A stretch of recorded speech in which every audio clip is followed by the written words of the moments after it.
पुस्तक 7, अध्याय 9। किसकी गलती? जब अंकल लैन ने देखा कि शक्तिशाली राक्षसी तात्विक ऊर्जा ने होऊफी को रोक रखा है तो उनकी आंखों से ठंडक झलक रही थी। वह ठंडी रोशनी एजियो ड्रैगन और ओल्ड फ्रीक थरी आइड के दिलों को 9वें स्वर्ग से बिजली गिरने की तरह धड़कने पर मजबूर कर देती है। भाड़ में जाओ। अपनी आस्तीन के एक झटके से अंकल लैन एक कोमल लेकिन बेहद विशाल शक्ति भेजते हैं। हालांकि एजियो ड्रैगन और ओल्ड फ्रीक थरी आइड इस विदेशी ज़्यूज़ेन दुनिया के 2 सबसे बड़े विशेषज्ञ माने जाते हैं, ये शक्ति उन्हें बिना किसी प्रतिरोध का मौका दिए कई सौ लील दूर उड़ा देती है। वे कुछ भी नहीं कर सकते। हर किसी की आंखें बाहर निकल आईं। चारों दी भाई इस अधेड़ उम्र के आदमी को, जो अचानक प्रकट हुआ था, स्तब्ध होकर देखते हैं। यह आदमी बहुत ताकतवर है, बस बहुत ताकतवर। अपनी आस्तीन के एक इशारे से ही इसने विदेशी ज़्यूजीन दुनिया के नंबर 1 और नंबर 2 सुपर विशेषज्ञों को कई सौ ली उड़ा दिया है। टैंग शान, लू के और बाकी सभी लोग इतने डरे हुए हैं कि कुछ भी कहने की हिम्मत नहीं जुटा पा रहे हैं। उनके बॉस के उड़ जाने की बात ने उन्हें बुरी तरह डरा दिया है। मास्टर, हो फेई हंसते हुए कहता है। किन यू अपने चेहरे पर आश्चर्य को दबा नहीं पा रहा था। हालांकि वह जानता था कि अंकल लैन बहुत शक्तिशाली हैं, लेकिन उसने अंकल लैन के इतने शक्तिशाली होने की उम्मीद नहीं की थी। अधिपति नीला ड्रैगन कौन है? वह प्रारंभिक कोंगमिंग चरण का एक दिव्य राक्षस है, जिसकी तुलना दूजी चरण के ज़्यूक्सिनिस्टों से कम नहीं है। दूजी स्टेज के ज़्यूक्सिनिस्ट जैसे ताकतवर व्यक्ति को अंकल लैन की आस्तीन के एक झटके से सैकड़ों ली तक असहाय होकर उड़ा दिया गया। ये कैसी शक्ति है? शायद अमर भी इतने ही शक्तिशाली होते हैं। क्या बात है, जियो यू?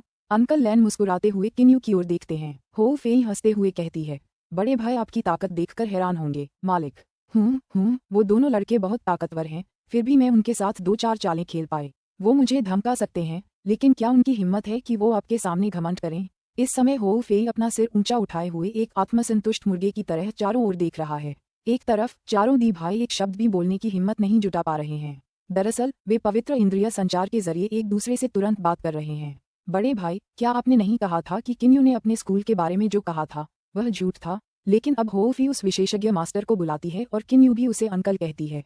लगता है वे किसी स्कूल के हैं। दी जू रोने ही वाला है। दी लॉन को भी अपने मुंह में कड़वा स्वाद महसूस हो रहा है। अच्छा, मुझे दोष मत दो। मुझे कैसे पता चल सकता था? कौन सोच सकता था कि किन्यू ने जो कहा वह सच था? अगर उसे सचमुच इतना मजबूत समर्थन मिल रहा था तो फिर भी वह छठे भाई के साथ आज्ञाकारी होकर 9 दानवों के भवन में क्यों गया? अब उसका सारा गुस्सा गायब हो गया। विदेशी ज़्यूजीन दुनिया के नंबर 1 और नंबर 2 विशेषज्ञों को सिर्फ आस्तीन हिलाने से कई सौ ली दूर उड़ा दिया गया। ये कौन सा शक्ति स्तर है? वे इतने शक्तिशाली व्यक्ति के सामने पूरी तरह से शक्तिहीन हैं और जो कुछ भी उनके साथ किया जाएगा उसे वे स्वीकार कर लेंगे। पहले तो वे बदला लेना चाहते थे, पर अब उनका मन नहीं है। आखिरकार ताकत का फर्क इतना ज्यादा है कि उसे पार करना नामुमकिन है। अगर दुश्मन उन चारों को मारना चाहे तो बस हाथ हिलाना ही काफी होगा। अब हम बस यही उम्मीद कर सकते हैं कि यह महाविशेषज्ञ हमारी जान बख्श दे। घमंडी दी जियान में भी फिलहाल कोई अहंकार नहीं है। अभिमानी होने के लिए व्यक्ति का शक्तिशाली होना आवश्यक है। जो बच्चा किसी बड़े आदमी के सामने अहंकारपूर्ण व्यवहार करता है वह मूर्ख है। दी भाइयों के पास बस यही उम्मीद है कि इस बार विरोधी उन्हें बख्श देगा। लेकिन अभी तो वे किन यू और होफी को मारने पर तुले हुए थे, तो क्या वह सचमुच ऐसा करेगा? कम से कम उन्हें यकीन तो नहीं है कि उन्हें बख्शा जाएगा या नहीं, क्योंकि यह पूरी तरह से विरोधी पर निर्भर है। जिस क्षण एजियो ड्रैगन और ओल्ड फ्रीक थरी आइड को उड़ा दिया जाता है वे दोनों जानते हैं कि वे एक लोहे के पैनल से टकरा गए हैं। वे बिना किसी प्रतिरोध के कई सौ लील दूर उड़ जाते हैं। इसके बाद वह विशाल शक्ति तुरंत गायब हो जाती है। नीला ड्रैगन और बूढ़ा सन की 3 आंखों वाला तुरंत संतुलन पा लेते हैं, लेकिन वे बिल्कुल भी जल्दी से भागते नहीं हैं। भाग जाओ, उनकी हिम्मत कैसे हुई? सिर्फ उस चाल से ही उन्हें अंदाजा हो गया था कि उनका विरोधी एक बेहद ताकतवर विशेषज्ञ है। उसकी ताकत को देखते हुए उनका भागना बिल्कुल बेकार है। विरोधी का सामना करके और उससे अपनी जान बख्शवाकर ही वे बाद में सुरक्षित रह पाएंगे। एजियो ड्रैगन, तुम तो बहुत कुछ जानते हो, तो तुम्हें क्या लगता है वह किस शक्ति स्तर तक पहुंच गया है? बूढ़ा सन की 3 आंखों वाला घबराकर निगलता है और डर के मारे कहता है। अब उसमें जरा भी अहंकार नहीं बचा है। ये बात कि उसका प्रतिद्वंद्वी बहुत शक्तिशाली है उसे बुरी तरह डरा रही है। एजियो ड्रैगन कुछ देर भौहें चढ़ाकर सोचता है, फिर कहता है, दाचिंग स्टेज के विशेषज्ञ हमें उड़ा तो सकते हैं, लेकिन वे हमें कई सौ ली तक नहीं उड़ा सकते। इस आदमी ने इतनी आसानी से हमारे साथ ऐसा किया, हमें विरोध करने का जरा भी मौका नहीं दिया और हमें जरा भी नुकसान नहीं पहुंचाया। इसलिए उसे सिर्फ एक अमर बूढ़ा सन की 3 आंखों वाला अनिश्चितता से कहता है। नीला ड्रैगन सिर हिलाकर कहता है, हाँ, उसके पास अमर शक्ति है। क्या अमर प्राणी किसी उच्च लोक में नहीं जाते? वह कैसे? हालांकि बूढ़ा सन की 3 आंखों वाला काफी शक्तिशाली है, फिर भी वह एजियो ड्रैगन से कहीं कम ज्ञानी है। आखिरकार एजियो ड्रैगन पौराणिक ड्रैगन वंश का सदस्य है, इसलिए उसे उसके वरिष्ठों ने ही सिखाया था। एजियो ड्रैगन कहता है, आज मैं तुम्हें कुछ बताने जा रहा हूँ। अमर लोग उच्चतर लोक में पहुंच जाते हैं, लेकिन फिर भी कुछ ऐसे अमर लोग होते हैं जो भटके हुए होते हैं। एक भटके हुए अमर को 12 कष्टों से गुजरना पड़ता है। हर बार जब वे किसी कष्ट पर विजय प्राप्त करते हैं तो वे और भी ज्यादा शक्तिशाली हो जाते हैं। जो लोग चौथे कष्ट पर विजय प्राप्त कर लेते हैं उनकी शक्ति स्तर 1 के अमर लोगों के बराबर होती है। स्तर 1 अमर। बूढ़ा सन की 3 आंखों वाला भौहें चढ़ाता है। नीला ड्रैगन तिरस्कारपूर्वक कहता है, बेशक तुम यह नहीं जानते।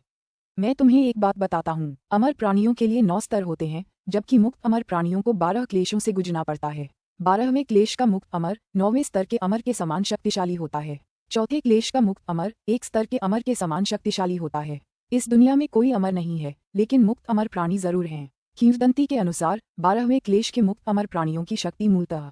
एजियो ड्रैगन काफी देर सोचने के बाद आगे कहता है, देखिए, वे तुम्हें चींटियों को कुचलने की तरह मार सकते हैं। वे दाचिंग विशेषज्ञों को भी चींटियों को कुचलने की तरह मार सकते हैं। अब जाकर ओल्ड फ्रीक थरीआइट को ये समझ में आया कि चाहे वह कितना भी अच्छा क्यों न हो, हमेशा कोई न कोई उससे बेहतर होता है। वह और एजियो ड्रैगन इस विदेशी ज़्यूज़ेन दुनिया में सुपर विशेषज्ञ माने जाते हैं, लेकिन वे उन ढीले अमर लोगों के समान लीग में नहीं हैं। आपको क्या लगता है कि उस रहस्यमय विशेषज्ञ ने कितने अमर कष्ट सहे होंगे? बूढ़ा सन की 3 आंखों वाला व्यक्ति संदेह से पूछता है। नीला ड्रैगन कुछ देर सोचता है, उन मौकों को याद करता है जब उसने अपने कबीले के कुछ वरिष्ठों की असली ताकत देखी थी, और धीरे से कहता है, ये रहस्यमय विशेषज्ञ इतना शक्तिशाली है कि मैं उसका सटीक आकलन नहीं कर सकता, लेकिन मुझे लगता है कि वह कम से कम छठे क्लेश का अमर तो होगा ही। कम से कम छठे क्लेश का अमर तो नहीं, तो इसका मतलब है कि वह कम से कम तीसरे स्तर के अमर के बराबर तो है। बूढ़ा सन की 3 आंखों वाला अपनी लार निगल जाता है। अब उसे आखिरकार समझ आ गया है कि उसका प्रतिद्वंद्वी कितना शक्तिशाली है। नीला ड्रैगन सिर हिलाते हुए कहता है, चलो चलते हैं। अगर मैं अपने कुल में वापस भी चला गया तो भी मेरे कुल के विशेषज्ञ मुझे ऐसे किसी विशेषज्ञ को नाराज नहीं करने देंगे। और छठा क्लेश ढीला अमर मेरे लिए सबसे कम आकलन है। मेरे लिए ये बताना बिल्कुल असंभव है कि वह कितना शक्तिशाली है। बूढ़ा सन की 3 आंखों वाला भी इसे समझता है। जब कोई आपसे बहुत ज्यादा ताकतवर होता है तो आप उसकी ताकत का अंदाजा नहीं लगा सकते। एजियो ड्रैगन को अपना आकलन ड्रैगन कबीले के अपने वरिष्ठ विशेषज्ञों के व्यवहार वगैरह के आधार पर करना पड़ा। वह खुद बहुत कमजोर है। अपनी हैसियत और पदवी के साथ ड्रैगन कबीले में अब तक मिले सबसे शक्तिशाली विशेषज्ञ छठे क्लेश के ढीले राक्षस मात्र थे, और उसे लगता है कि व्यवहार के मामले में वे वरिष्ठ उस रहस्यमयी आदमी से कमतर हैं। हालांकि एजियो ड्रैगन जैसे लोगों के लिए मूल रूप से छठे क्लेश के ढीले अमर और 12वें क्लेश के बीच कोई अंतर नहीं है, क्योंकि उनके पास इन ढीले अमरों में से किसी के खिलाफ बिल्कुल भी मौका नहीं है। चलो वापस चलते हैं और उसके फैसले का इंतजार करते हैं। नीला ड्रैगन जल्दी से आग्रह करता है।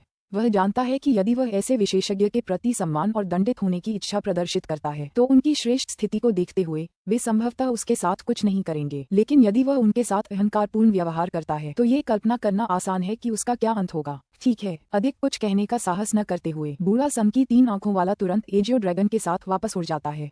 मुझे हमेशा लगता है कि आप बहुत शक्तिशाली हैं, अंकल लैन, लेकिन मैंने कभी उम्मीद नहीं की थी कि आप इतने शक्तिशाली होंगे। किन यू मुस्कुराते हुए कहता है। हालांकि उसकी बात पूरी होने से पहले ही होऊफी उसे बीच में ही रोक देती है। हाँ, तुम्हें उम्मीद नहीं थी कि मेरे गुरु इतने शक्तिशाली होंगे, है ना? ये समझना आसान है। होऊफी का गुरु साधारण कैसे हो सकता है? होऊफी गर्व से जोर से हंसते हुए कहता है, मानो अभी अभी उसने ही नीला ड्रैगन और बूढ़े सन की 3 आंखों को सैकड़ों ली दूर उड़ा दिया हो। उसकी जोरदार हंसी सुनकर किन यू बस मुस्कुरा ही पाता है। अंकल लैन बेपरवाही से कहते हैं, वह छोटा नीला ड्रैगन और छोटा टोड विदेशी ज़्यूज़ेन दुनिया में काफी ताकतवर हैं, लेकिन असली ज़्यूज़ेन दुनिया असीम है। आप इसकी विशालता की कल्पना भी नहीं कर सकते। इसके अलावा ज़्यूज़ेन दुनिया के ऊपर एक अमर दुनिया भी है। जियाओ यू, तुम्हें थोड़ा आगे देखना होगा। तुम्हारी तकनीक बहुत अनोखी है। मुझे लगता है इसमें अपार संभावनाएं हैं। अगर तुम इसका अभ्यास करते रहे तो मैं भी तुम्हारी भविष्य की उपलब्धियों का अंदाजा नहीं लगा सकता। अंकल लैन के शब्दों ने किन यू के दिल को थोड़ी देर के लिए उत्साहित कर दिया। वह निश्चित रूप से जानता है कि ये प्रोत्साहन के शब्द हैं, लेकिन उसे अपनी तार्कीय रूपांतरण तकनीक पर पूरा भरोसा है जिसका वह अभ्यास कर रहा है। ज़ियुयाओ मार्ग, ज़ियुमो मार्ग और ज़ियुक्सियन मार्ग, इन सभी में अभ्यासी को पहले जिंदन और फिर युआनयन बनाना होता है, जबकि वह असीम ब्रह्मांड का अनुकरण करता है। मैं अपनी पूरी कोशिश करूंगी, किन्यू ने सिर हिलाकर कहा। अंकल लैन ने सिर हिलाया और फिर मुस्कुराते हुए बोले, वह छोटा नीला ड्रैगन और छोटा मेढक आ रहे हैं। किन यू और होऊफी तुरंत पीछे मुड़कर देखते हैं। वे नीला ड्रैगन और बूढ़ा सन की 3 आंखों वाले को बहुत ही सम्मानपूर्ण भावों के साथ तेजी से उनकी ओर उड़ते हुए देखते हैं, बिल्कुल वैसे ही जैसे किसी बच्चे के अपने शिक्षक से मिलते समय उसके चेहरे पर होता है। आपसे मिलकर मुझे बहुत खुशी हुई, सीनियर। मैं ड्रैगन कबीले का यान लैंग हूँ। एजियो ड्रैगन झुककर कहता है। टैंग शान, लू के, उनके अधीनस्थों और यहाँ तक कि डी भाइयों की आंखें चमक उठती हैं। उन्होंने एजियो ड्रैगन का असली नाम कभी नहीं जाना था और हमेशा उसे अधिपति एजियो ड्रैगन ही कहा था। अब उन्होंने उसका असली नाम सुना है। आपसे मिलकर मुझे बहुत खुशी हुई, सीनियर। मैं 3 आंखों वाला हूँ। बूढ़ा सन की 3 आंखों वाला सम्मानपूर्वक कहता है। उसकी कोई खास पृष्ठभूमि नहीं है क्योंकि वह अकेला 3 नीली आंखों वाला मेढक है। अपनी विशिष्टता दिखाने के लिए उसने खुद को 3 आंखों वाला नाम दिया। अंकल लैन ने अपना सिर हिलाया। ड्रैगन कबीला, यान परिवार ड्रैगन कबीले का एक बहुत ही शक्तिशाली परिवार है।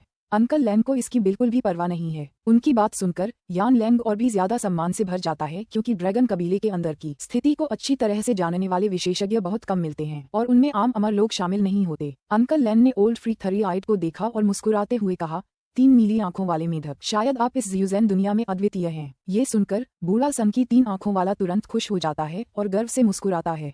अंकल लैन अचानक भौहें चढ़ाकर कहते हैं, इस बार मेरे शिष्य और भतीजे अराजक सूक्ष्म महासागर के उत्तर में विदेशी ज़्यूज़ेन दुनिया की यात्रा पर जा रहे हैं। तुम मेरे शिष्य को क्यों मारना चाहते थे और तुमने जियाओ यू को बुरी तरह घायल क्यों किया?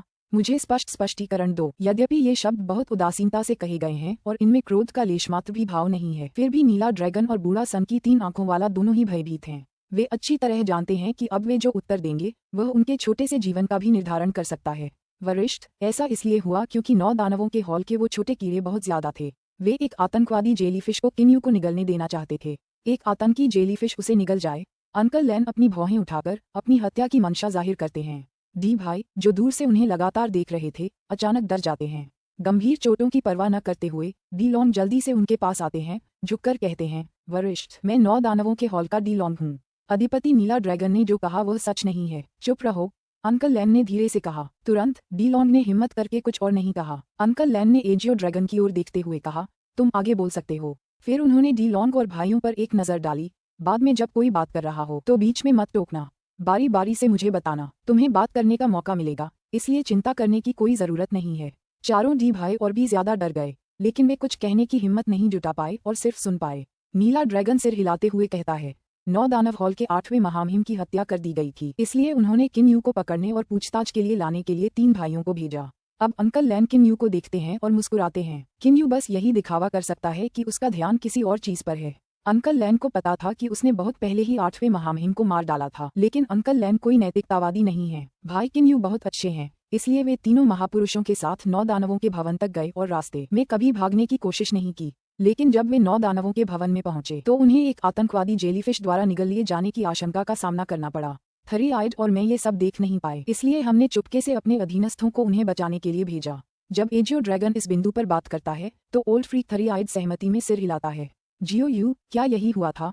अंकल लैन किन्यू को देखते हैं। किन्यू तुरंत सिर हिलाता है और मुस्कुराते हुए कहता है, अंकल लैन, उस समय मैं एक जेल में बंद था और भाग नहीं सकता था। वरिष्ठ अधिपति एजियो ड्रैगन और वरिष्ठ थरी आइड के अधीनस्थों ने वास्तव में मुझे इससे बाहर निकलने में मदद की। भाई किन्यू, हमें सीनियर वगैरह मत कहो। जब तुम्हारे चाचा इतने विशेषज्ञ हैं तो हम तुम्हारे सीनियर होने के योग्य कैसे हो सकते हैं? हमें सिर्फ हमारे नाम से पुकारना ही काफी है। बूढ़ा सन की 3 आंखों वाला किन्यू से दोस्ताना अंदाज में कहता है। अंकल लैन ने सिर हिलाया और कहा, ठीक है, आप जारी रख सकते हैं। नीला ड्रैगन सिर हिलाते हुए कहता है, ये जानते हुए कि वह लगभग खा लिया गया था। भाई किन्यू क्रोधित हो गया और अपना गुस्सा निकालने के लिए सीधे 9 दानव हॉल के खजाने के महल को ले गया। 9 दानव हॉल उसके प्रति निर्दयी था, इसलिए उसका प्रतिशोध बिल्कुल स्वाभाविक है। हालांकि 9 दानव हॉल के भाई तब कार्रवाई में जुट गए, उसे मारने के लिए दृढ़ थे, जिसके कारण इस काले पत्थर के द्वीप पर ये लड़ाई हुई। बूढ़ा सन की 3 आंखों वाला बिना देर किए कहता है, वरिष्ठ, इस काली चट्टानी द्वीप पर भाई किन्यू 9 दानव हॉल के भाइयों की महान 6 सामंजस्यपूर्ण स्वर्गीय द्वार संरचना में बंद था। मैंने ही अपनी तीसरी आंख से उस संरचना को नष्ट करके उसे मुक्त किया था। एजियो ड्रैगन और ओल्ड फ्री थरी आइड एक दूसरे के साथ मिलकर बात करते हैं। जो उन्होंने किया उसके लिए केवल श्रेय का दावा करते हैं और सारा दोष घृणित रूप से दोषी 9 डेमन्स हॉल पर डालने की कोशिश करते हैं। चारों दी भाई दुखी महसूस करते हैं, लेकिन उन्हें बीच में बोलने की अनुमति नहीं है और वे केवल चिंतित हो सकते हैं। किन्यू चुपचाप अंकल लैन के पास खड़ा है और बीच में कुछ नहीं कहता। हालांकि होफी बहुत शांत है। काफी देर तक सुनने के बाद अंकल लैन अभी भी बहुत शांत है और 9 डेमन्स हॉल के भाइयों पर नाराज नहीं है, लेकिन 4 दी भाइयों के विचार उथल पुथल में हैं। 20-7-9 का अंत। पुस्तक 7 अध्याय 10 तार्किया टॉवर। नीला ड्रैगन और बूढ़ा सन की 3 आंखों वाला अपने अच्छे कामों के बारे में बात करने की पूरी कोशिश करते हैं, क्योंकि वे जानते हैं कि वे होफी को मारने की इच्छा से इनकार नहीं कर सकते। अब वे इतना इसलिए बात कर रहे हैं क्योंकि उन्हें उम्मीद है कि अंकल लैन इस बार उनकी जान बख्श देंगे। तुम दोनों ने जियाओ यू को जेल से छुड़ाया और उसे बचाने के लिए ग्रेट 6 हार्मोनीज हेवनली गेट्स फॉर्मेशन को नष्ट कर दिया। अंकल लैन सिर हिलाते हैं। अचानक वे भौहें चढ़ाकर कहते हैं, लेकिन अभी अभी मैंने अपनी आंखों से देखा कि तुम मेरे शिष्य को मारना चाहते थे। क्या तुम थोड़ा समझा सकते हो कि क्या हो रहा था? एजियो ड्रैगन और ओल्ड फ्री थरी आइड के दिल पूरी तरह से तनावग्रस्त हो जाते हैं और उनके मुंह में कड़वाहट महसूस होती है। ओह थरी आइड, तुम पहले बोलो। अंकल लैन ओल्ड फ्री थरी आइड को देखकर उससे कहते हैं।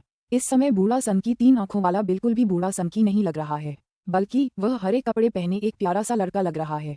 अगर इंसान उसे देखें तो उन्हें लगेगा कि वह किसी खास परिवार का प्यारा सा लड़का है। वरिष्ठ, ये वह बिजली की तरह सोच रहा है। अब वह गर्म तवे पर पड़ी चींटी की तरह चिंतित है, लेकिन उसे जवाब देना ही होगा कि वह प्रतिद्वंद्वी के शिष्य को क्यों मारना चाहता था। इस सवाल का उसका जवाब सबूत बन सकता है और प्रतिद्वंद्वी को उसे मारने का बहाना दे सकता है। अचानक उसके दिमाग में एक विचार आया। बूढ़ा सन की 3 आंखों वाला कहता है, वरिष्ठ, इस बार हम 9 दानवों के हॉल की महिमा के कारण ही कार्रवाई में लगे हैं। वह मुस्कुराते हुए चारों दी भाइयों को देखता है। हालांकि दी भाई उसे गुस्से से देखते हैं। 9 दानवों का भवन, नीला जल भवन और नीला ड्रैगन महल, पानी के नीचे स्थित ज़ियुजेन दुनिया की 3 प्रमुख शक्तियां हैं। हमारे बीच किसी न किसी रूप में मित्रता तो है ही। हो फेई ने 9 दानवों के भवन के 2 महापुरुषों दी लुवान और दी फेंग को मार डाला था, इसलिए दी लोंग और अन्य लोग क्रोधित होकर हो फेई को मारना चाहते थे। हालांकि भाई हो फेई बहुत शक्तिशाली थे, इसलिए वे कुछ नहीं कर सके। उनके सहयोगी होने के नाते स्वाभाविक रूप से हमें उनकी मदद के लिए आगे आना पड़ा। ये बहाना देकर बूढ़ा सन की 3 आंखों वाला व्यक्ति जो कुछ हुआ उसके लिए बहुत कम जिम्मेदारी लेता है। एजियो ड्रैगन भी जल्दी से कहता है, ये बिल्कुल वैसा ही था सीनियर। कुछ भी हो, 9 डेमन्स हॉल और हमारे बीच 1000 साल से भी ज्यादा पुरानी दोस्ती है, इसलिए उनकी मदद न करना हमारे लिए नामुमकिन था। दरअसल नीला ड्रैगन और बूढ़े सन की 3 आंखों वाले ने देखा कि हो फी एक बहुत ही दुर्जय दिव्य राक्षस है और उनके लिए बहुत बड़ा खतरा है, इसलिए उन्होंने उसे मारने का फैसला किया। लेकिन ये सच किसी को नहीं बताना चाहिए, वरना शायद वे अपनी नन्ही जान गंवा देंगे। अंकल लैन की अभिव्यक्ति पहले की तरह ठंडी हो जाती है। ओल्ड फ्रीक थ्री आइड और एजियो ड्रैगन को तुरंत ऐसा महसूस होता है कि उनका खून जम गया है, मानो वे किसी अथाह खाई में गिर गए हों। अंकल लैन उदासीनता से कहते हैं, अगर मैं आज यहाँ नहीं पहुँचता तो मेरे शिष्य की हत्या कर दी जाती। हालांकि आप कहते हैं कि आप किसी और की मदद कर रहे थे, लेकिन ये तथ्य कि आप मेरे शिष्य को मारना चाहते थे निर्विवाद और निर्विवाद है। बूढ़ा सन की 3 आंखों वाला और नीला ड्रैगन एक दूसरे को देखते हैं, फिर एक साथ झुकते हैं और एक स्वर में कहते हैं, हम उस समय मूर्ख थे सीनियर। हमें उम्मीद है कि आप हम पर दया करेंगे। अंकल लैन कुछ भी बोले बिना सोचते रहते हैं। नीला ड्रैगन और बूढ़ा सन की 3 आंखों वाले डर के मारे कांप रहे हैं। उन्हें पता है कि यह रहस्यमय विशेषज्ञ विचार कर रहा है। अंकल लैन बस थोड़ी देर सोचते हैं, लेकिन उन्हें हर पल एक साल जैसा लगता है। तुम मेरे शिष्य को मारना चाहते थे, इसलिए तुम्हें मार दिया जाना चाहिए था, लेकिन चूंकि तुमने शियाओ यू को बचाया था, इसलिए मैं इस बार तुम्हारी जान बख्श देता हूँ। अगर तुम बाद में फिर से ऐसा अपराध करो तो मुझे निर्दयी होने का दोष मत देना। अंकल लैन ने उदासीनता से कहा। ओल्ड फ्रीक थ्री आइड और एजियो ड्रैगन को ऐसा महसूस होता है कि पूरी दुनिया जीवंत हो गई है, मानो वे नर्क से लौट आए हों। आपकी दया के लिए धन्यवाद वरिष्ठ, वे जल्दी से झुककर कहते हैं। मेरे गुरु की बात याद रखना, अगर तुमने बाद में यह अपराध दोबारा किया तो हो फी ने ठंडी गुनगुनाहट के साथ कहा। ये सुनकर नीला ड्रैगन तुरंत मन ही मन कोसता है, सिर्फ एक बेवकूफ ही तुम्हें दोबारा मारने की कोशिश करेगा, ये जानते हुए कि तुम्हारे साथ कम से कम छठे क्लेश के ढीले अमर जितना शक्तिशाली एक विशेषज्ञ है। क्या मैं ऐसा दिखता हूँ कि मुझे मृत्यु की इच्छा है? चूंकि एजियो ड्रैगन और ओल्ड फ्रीक थ्री आइड दोनों ही बुद्धिमान हैं, इसलिए वे उसे वचन देते हैं। 9 डेमन्स हॉल के 4 बच्चों, तुम्हें मुझे कुछ बताना है ना? बेझिझक मुझे अभी बताओ। अंकल लैन चारों डी भाइयों की तरफ देखते हैं। डी लॉन गहरी सांस लेता है। अब वह बहुत दबाव में है क्योंकि वह जो कहेगा वही उसकी और उसके भाइयों की जिंदगी तय करेगा। उसे सब कुछ बता दो बड़े भाई, अगर हमें मरना भी पड़ा तो हम साथ साथ मरेंगे। डी जियान उसकी ओर देखता है और कहता है। डी नाये और डी जू भी उसकी ओर सिर हिलाते हैं। जब उम्मीद की एक किरण दिखाई देती है तो शियाओवादी समझौता करने के लिए गिर जाते हैं। उदाहरण के लिए नीला ड्रैगन और बूढ़ा सन की 3 आंखों वाला। लेकिन जब बचने की कोई उम्मीद नहीं होती तो वे कुछ ईमानदारी के साथ मरने की कोशिश करते हैं। चारों दी भाइयों को लगता है कि अब उनके लिए कोई उम्मीद नहीं बची है। उनकी राय में अगर कोई उनके साथ वैसा ही करे जैसा उन्होंने किन यू के साथ किया तो वे उसे तुरंत मार डालेंगे। चीजें बहुत सीधी थीं सीनियर। मेरा 8वां भाई मारा गया था, इसलिए मैं जानना चाहता था कि हत्यारा कौन है और किन यू ही वह था जिसके पास जानकारी थी। इसलिए मैंने उसे पकड़ लिया और एक आतंकवादी जेलीफिश से उसे निगलने और उसकी यादें निकालने की तैयारी की, जिससे हत्यारे की पहचान का पता चल सके। इसके बाद किन यू भाग निकला और हमारे 9 दानवों के महल का खजाना महल ले गया। हमने उसका पीछा करते हुए उसे इस महल तक पहुंचाया। बाद में जो हुआ वह अधिपति नीला ड्रैगन और महान संस्थापक त्रिनेत्रधारी ने बताया है, इसलिए मैं उसके बारे में फिर कभी बात नहीं करूंगा। डी लॉन्ग ने कुछ वाक्यों का प्रयोग करते हुए सीधे सीधे अपना विवरण दिया है। डी जियान भी कहता है, हमें अपने भाइयों की मौत का बदला लेना था सीनियर। अगर आप हमें मारना चाहते हैं तो बेझिझक मार डालिए। डी नाई और डी जू भी अंकल लैन की तरफ देखते हैं। हाँ, अंकल लैन अचानक जोर से हंसते हैं। जूनियर्स, मुझे आपसे बहस करना पसंद नहीं है, इसलिए पहले तो मैं आपको बाहर निकलने का रास्ता देने के लिए तैयार था, लेकिन आप अप्रत्याशित रूप से मौत की तलाश में हैं। फिर मैं आपकी इच्छा पूरी करूंगा, आपको अंडरवर्ल्ड भेज दूंगा। इतना कहने के बाद वह अपनी आस्तीन लहराने वाला है। इसे पकड़ो, डी लॉन्ग तुरंत चिल्लाया। अंकल लैन रुक गए और मुस्कुराते हुए भाव से उनकी ओर देखने लगे। वे तुरंत घुटनों के बल बैठ गए और सम्मानपूर्वक बोले, वरिष्ठ, हम चारों ने असम्मानजनक व्यवहार किया, यह मूर्खता थी। हमारा सपना है कि एक दिन हम 9वें स्वर्ग से 9वें स्वर्ग के क्लेश को पार करके स्वर्गारोहण प्राप्त करें। चूंकि आप उदार हैं, मुझे आशा है कि आप हमें इसे पूरा करने का एक अवसर देंगे। अगर आप किसी को मारना चाहते हैं तो कृपया मुझे अकेले मार दें। मेरे भाई ने अभी जो कहा उसका वास्तव में वह मतलब नहीं था। अंकल लैन मुस्कुराते हैं। डी लॉन्ग, वह कहते हैं। डी लॉन्ग ने तुरंत दिखा दिया कि वह सम्मान के साथ सुनने के लिए तैयार हैं।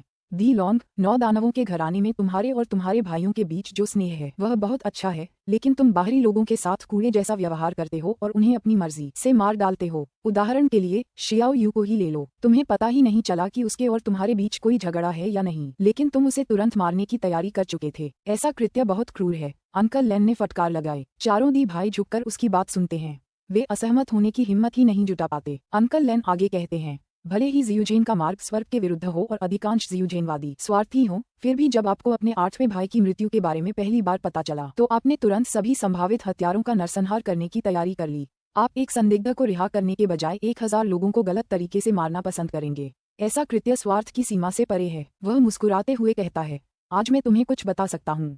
शियाओ यू ने ही तुम्हारे 8वें भाई को मारा है। अब तुम क्या करोगे? ये सुनकर दी भाइयों के चेहरे का रंग बदल जाता है। किन यू ने सिर हिलाते हुए कहा, ये सच है। उस दिन डी टोंग ने चाहून को मार डाला था और 8वीं जेड तलवार हथियाना चाहता था। फिर मैंने मौका पाकर उसे मार डाला और जेड तलवार हासिल कर ली। किन यू ने अपना हाथ पलटा। उस पर एक जेड तलवार दिखाई देती है। नीला ड्रैगन और ओल्ड फ्रीक थरी आइड की आंखें कुछ देर के लिए चमक उठती हैं। डी भाई तलवार पर एक नजर डालते हैं। डी लॉन्ग बिना देर किए सम्मानपूर्वक कहता है, भाई किन यू, तुम वाकई बहुत जबरदस्त हो। हम भाई भी मूर्ख नहीं हैं। खजानों के लिए लड़ना जिंदगी और मौत का सवाल है। मेरा 8वां भाई इसलिए मारा गया क्योंकि वह तुम जितना अच्छा नहीं था। हम इसमें कुछ नहीं कर सकते और हमें जीते रहना है। अब डी लॉन्ग ने बदला लेने की इच्छा खो दी है। बदला? अगर वह बदला लेने की कोशिश करता रहा तो शायद वह अपनी जान गंवा देगा और दुश्मन का बाल भी बांका नहीं कर पाएगा। कुछ देर बात करने के बाद अंततः अंकल लैन किसी को नहीं मारते। मेरे पास एक सुझाव है सीनियर, एजियो ड्रैगन अचानक कहता है। बूढ़ा सन की 3 आंखों वाला तुरंत पवित्र इंद्रिय संचार के जरिए उससे कहता है, क्या तुम बेवकूफ हो गए हो? नीला ड्रैगन, इस बुजुर्ग ने हमें नहीं मारा है, इसलिए हमें जल्द से जल्द यहाँ से चले जाना चाहिए। अगर उसने अपना मन बदल लिया तो हम बड़ी मुसीबत में पड़ जाएंगे। वह स्वार्थी है, इसलिए स्वाभाविक रूप से उसे अपनी नन्ही जान की सबसे ज्यादा परवाह है। बोलो। अंकल लैन एजियो ड्रैगन को देखता है और कहता है।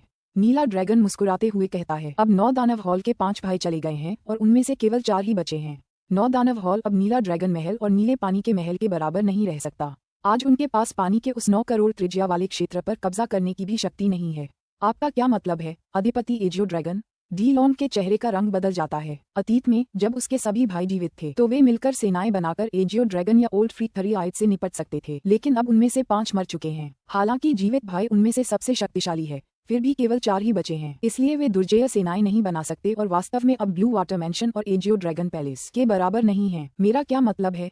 नीला ड्रैगन मुस्कुराया। महाराज दी लांग, क्या आप अब भी सोचते हैं कि आप उस 9 करोड़ ली त्रिज्या वाले क्षेत्र पर कब्जा करने लायक शक्तिशाली हैं? अब मेरा सुझाव है कि आप कियान लांग महाद्वीप के बगल में स्थित 9 दानवों के भवन का आधा क्षेत्र रक्त लाल गुफा को दे दें। भाई किन यू और भाई हो फी की शक्ति को देखते हुए उन्हें इसे प्रबंधित करने में कोई कठिनाई नहीं होनी चाहिए। वह एक अच्छा विचार है। बूढ़ा सन की 3 आंखों वाला तुरंत मान जाता है, लेकिन मन ही मन वह एजियो ड्रैगन को चाटुकार कहकर कोसता है। हो फी की आंखें चमक उठी। वाह, 9 दानवों के हॉल के नीचे 8 गुफाएं हैं। खैर, सटीक नाप लेने की जरूरत नहीं है और हमें ज्यादा कुछ चाहिए भी नहीं, इसलिए हमें बस रक्त लाल गुफा के बगल वाली 2 गुफाएं दे दो। कुल मिलाकर हमारे पास 3 गुफाएं होंगी। जब ये बात सामने आती है तो हो फी सबसे ज्यादा उत्साहित होती है।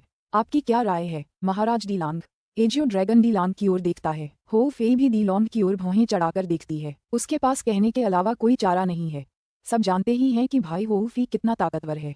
वह और भाई किन यू निश्चित रूप से 3 गुफाओं के क्षेत्रों को नियंत्रित करने में सक्षम हैं, इसलिए हम रक्त लाल गुफा को 3 करोड़ ली त्रिज्या का जल क्षेत्र देंगे। नीला ड्रैगन अचानक फिर बोला, भाई किन यू, भाई होफी, मेरे नीला ड्रैगन महल का क्षेत्र रक्त लाल गुफा की पश्चिमी सीमा के बगल में है। मैं अपने अधीनस्थों की 2 गुफाएं भी रक्त लाल गुफा को दे दूंगा। आप क्या सोचते हैं? हाँ, आप वाकई उदार हैं, अधिपति एजियो ड्रैगन। डी लॉन्ग हमें 2 गुफाएं देता है और आप भी हमें 2 गुफाओं के क्षेत्र देते हैं। हो फी जानबूझकर उदार शब्द पर जोर देती है। एजियो ड्रैगन कुछ खोखली हंसी देता है। एजियो ड्रैगन पैलेस और ब्लू वाटर मैंशन बहुत बड़े क्षेत्रों को नियंत्रित करते हैं, जो 9 दानव हॉल की तुलना में बहुत बड़ा है, इसलिए किन यू को 2 गुफाओं के क्षेत्र देने पर उन्हें बड़ा नुकसान नहीं होता है।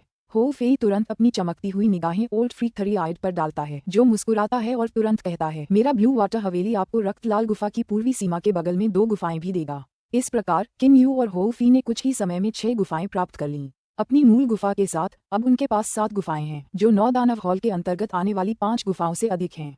हो फेई ने भौहें चढ़ाते हुए कहा, हम कम से कम हम पानी के अंदर की तीसरी सबसे बड़ी ताकत तो बन ही गए हैं। जब दी भाइयों ने ये सुना तो उनके चेहरों पर और भी कड़वाहट छा गई। हो फेई ने आगे कहा, लेकिन क्या हमें अब भी रक्त लाल गुफा ही कहा जाएगा?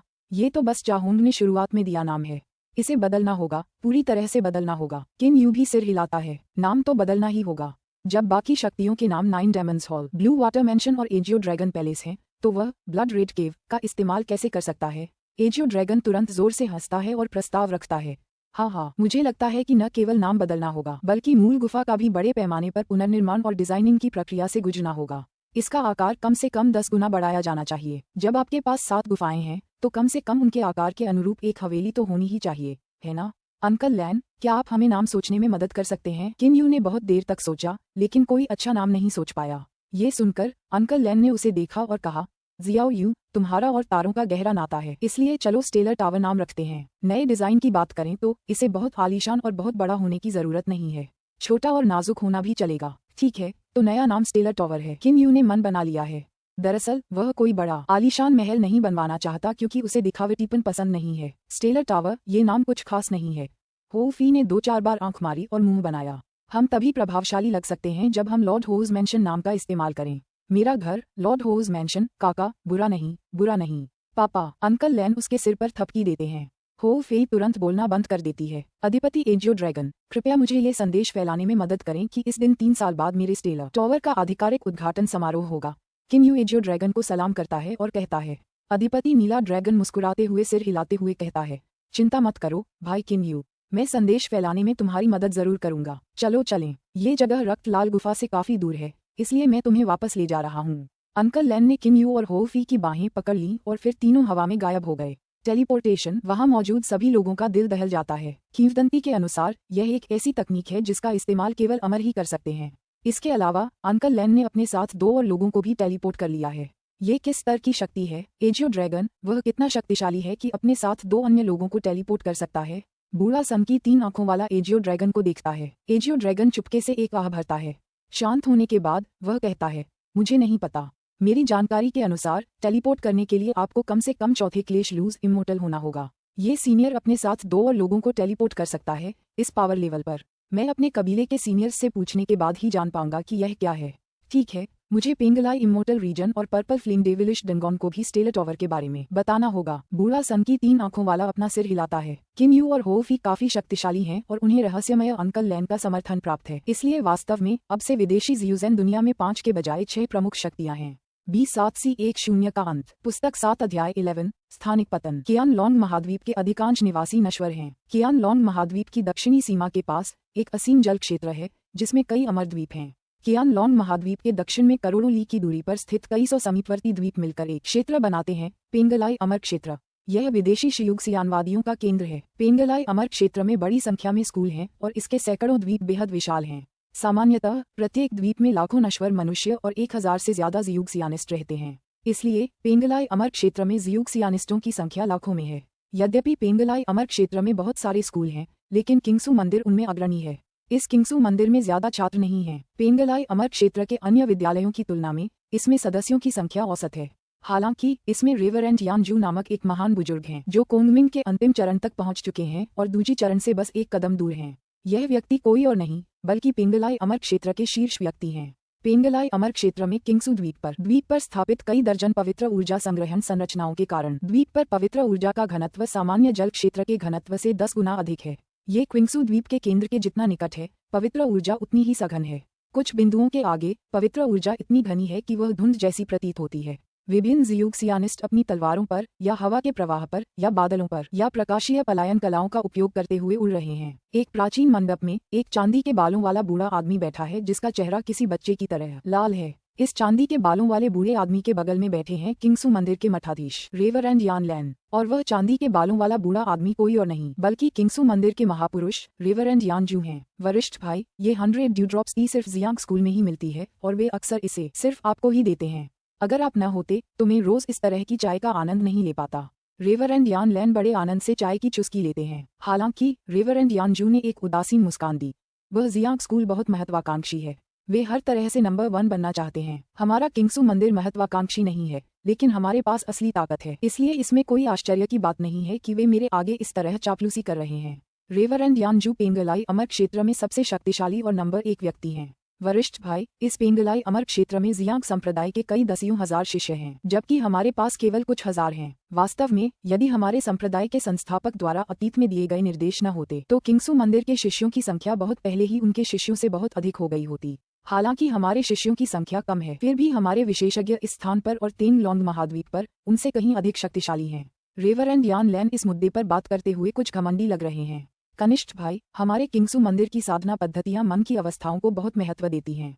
महान सफलता प्राप्त करने के लिए आपको शांत रहना होगा और प्रसिद्धि व धन से दूर रहना होगा। यदि हम बहुत से शिष्यों को ले लेते और गुटिया झगड़ों में भाग लेते तो पूरे किंगसू मंदिर में एक अशांत वातावरण बन जाता और हमारे शिष्य महान उपलब्धियां प्राप्त नहीं कर पाते। रेवरेंड यानजू मुस्कुराते हुए कहते हैं। रेवरेंड यान लैन ने अपना सिर हिलाया। अगर मुझे यह नापसंद न होता कि टैंगलोंग महाद्वीप इस जगह से कहीं अधिक अराजक है, क्योंकि इसके स्कूलों में बहुत सारे विशेषज्ञ हैं और इसके ज़्यूजेनिस्ट खजाने के लिए हर समय एक दूसरे से लड़ते रहते हैं, तो मैं वहां जाने के बजाय यहाँ क्यों रुकता। इतना कहने के बाद रेवरेंड यान लैन ने एक आह भरी। अचानक रेवरेंड यानजू अपना हाथ घुमाकर एक ट्रांसमीटर निकालते हैं। अपनी पवित्र इंद्रियों से एक नजर डालने के बाद वे मुस्कुराते हुए कहते हैं। कनिष्ठ भाई, मैंने कभी नहीं सोचा था कि नीला ड्रैगन महल का नीला ड्रैगन मुझे संदेश भेजेगा। नीला ड्रैगन, वह जो ड्रैगन कबीले में वापस नहीं लौटा है? रेवरेंड यान लैन मुस्कुराते हुए पूछते हैं। रेवरेंड यानजू सिर हिलाते हुए कहते हैं। वह ड्रैगन कबीले में वापस क्यों जाना चाहेगा? वह तो बस एक जूनियर है, इसलिए उसके लिए यहीं रहना बेहतर है, जहां वह बिना किसी नियंत्रण के जो चाहे कर सकता है। ओह स्टिलर टावर। वह अचानक रुक जाते हैं और अपने ट्रांसमीटर के जरिए एजियो ड्रैगन से बात करने पर ध्यान केंद्रित करते हैं। थोड़ी देर में रेवरेंड यानजू ने कुछ गंभीर भाव से ट्रांसमीटर रख दिया। उनकी भौहें गहरी त्योरियां चढ़ी हुई थीं। जाहिर है कि वे सोच में डूबे हुए थे। वरिष्ठ भाई, आप इतनी गहराई से क्यों सोच रहे हैं? क्या 8वीं ज़ेड तलवार प्रकट हुई है या 9वीं ज़ेड तलवार प्रकट हुई है? रेवरेंड यान लैन मुस्कुराते हुए कहते हैं। विदेशी शियुझेन दुनिया में 5 महाशक्तियों के ध्यान के योग्य एकमात्र चीज 9 तलवारों वाला अमर भवन है। रेवरेंड यानजू ने सिर हिलाकर कहा। हाँ, 8वीं ज़ेड तलवार प्रकट हुई है। ओह कहाँ? रेवरेंड यान लैन की आंखें चमक उठीं। वरिष्ठ भाई, पर्पल फ्लेम डेविलिश डंगोन में 2 ज़ेड तलवारें हैं। एजियो ड्रैगन पैलेस में भी 2 हैं, लेकिन हमारे पेंगलाई इमोर्टल रीजन में सिर्फ 1 है। तो या तो यह 8वीं ज़ेड तलवार या 9वीं तलवार हमें मिलनी चाहिए, है ना? रेवरेंड यानजू ने अपना सिर हिलाते हुए कहा। आप इसे भूल जाइए। यह 8वीं ज़ेड तलवार पहले ही छीन ली गई है। इसके अलावा इसके मालिक की भी एक बहुत ही उल्लेखनीय पृष्ठभूमि है। अब विदेशी शियुझेन दुनिया की 5 महाशक्तियों को 6 महाशक्तियों में बदल देना चाहिए। 6 महाशक्तियाँ, नीला ड्रैगन महल, नीला जल भवन और 9 दानव भवन के अलावा एक और महाशक्ति पानी के नीचे की जियुयाओ दुनिया में प्रकट हुई है। रेवरेंड यान लैन ने तुरंत निर्णय लिया। ये 6ठी महाशक्ति पानी के नीचे की जियुयाओ दुनिया में प्रकट हुई होगी। इसका कारण ये है कि जियुक्सियानिस्ट और जियुमोइस्ट क्रमशः पेंगलाई अमर क्षेत्र और बैंगनीज वाला शैतानी कालकोठरी में पूरी तरह से केंद्रित हैं, जिससे समुद्र की सतह पर किसी अन्य प्रमुख शक्ति का उभरना बिल्कुल असंभव हो जाता है। रेवरेंड यानजू ने सिर हिलाते हुए कहा। हाँ, इसे स्टेलर टॉवर कहा जाता है। तार्कीय मीनार, मीनार का स्वामी कौन है?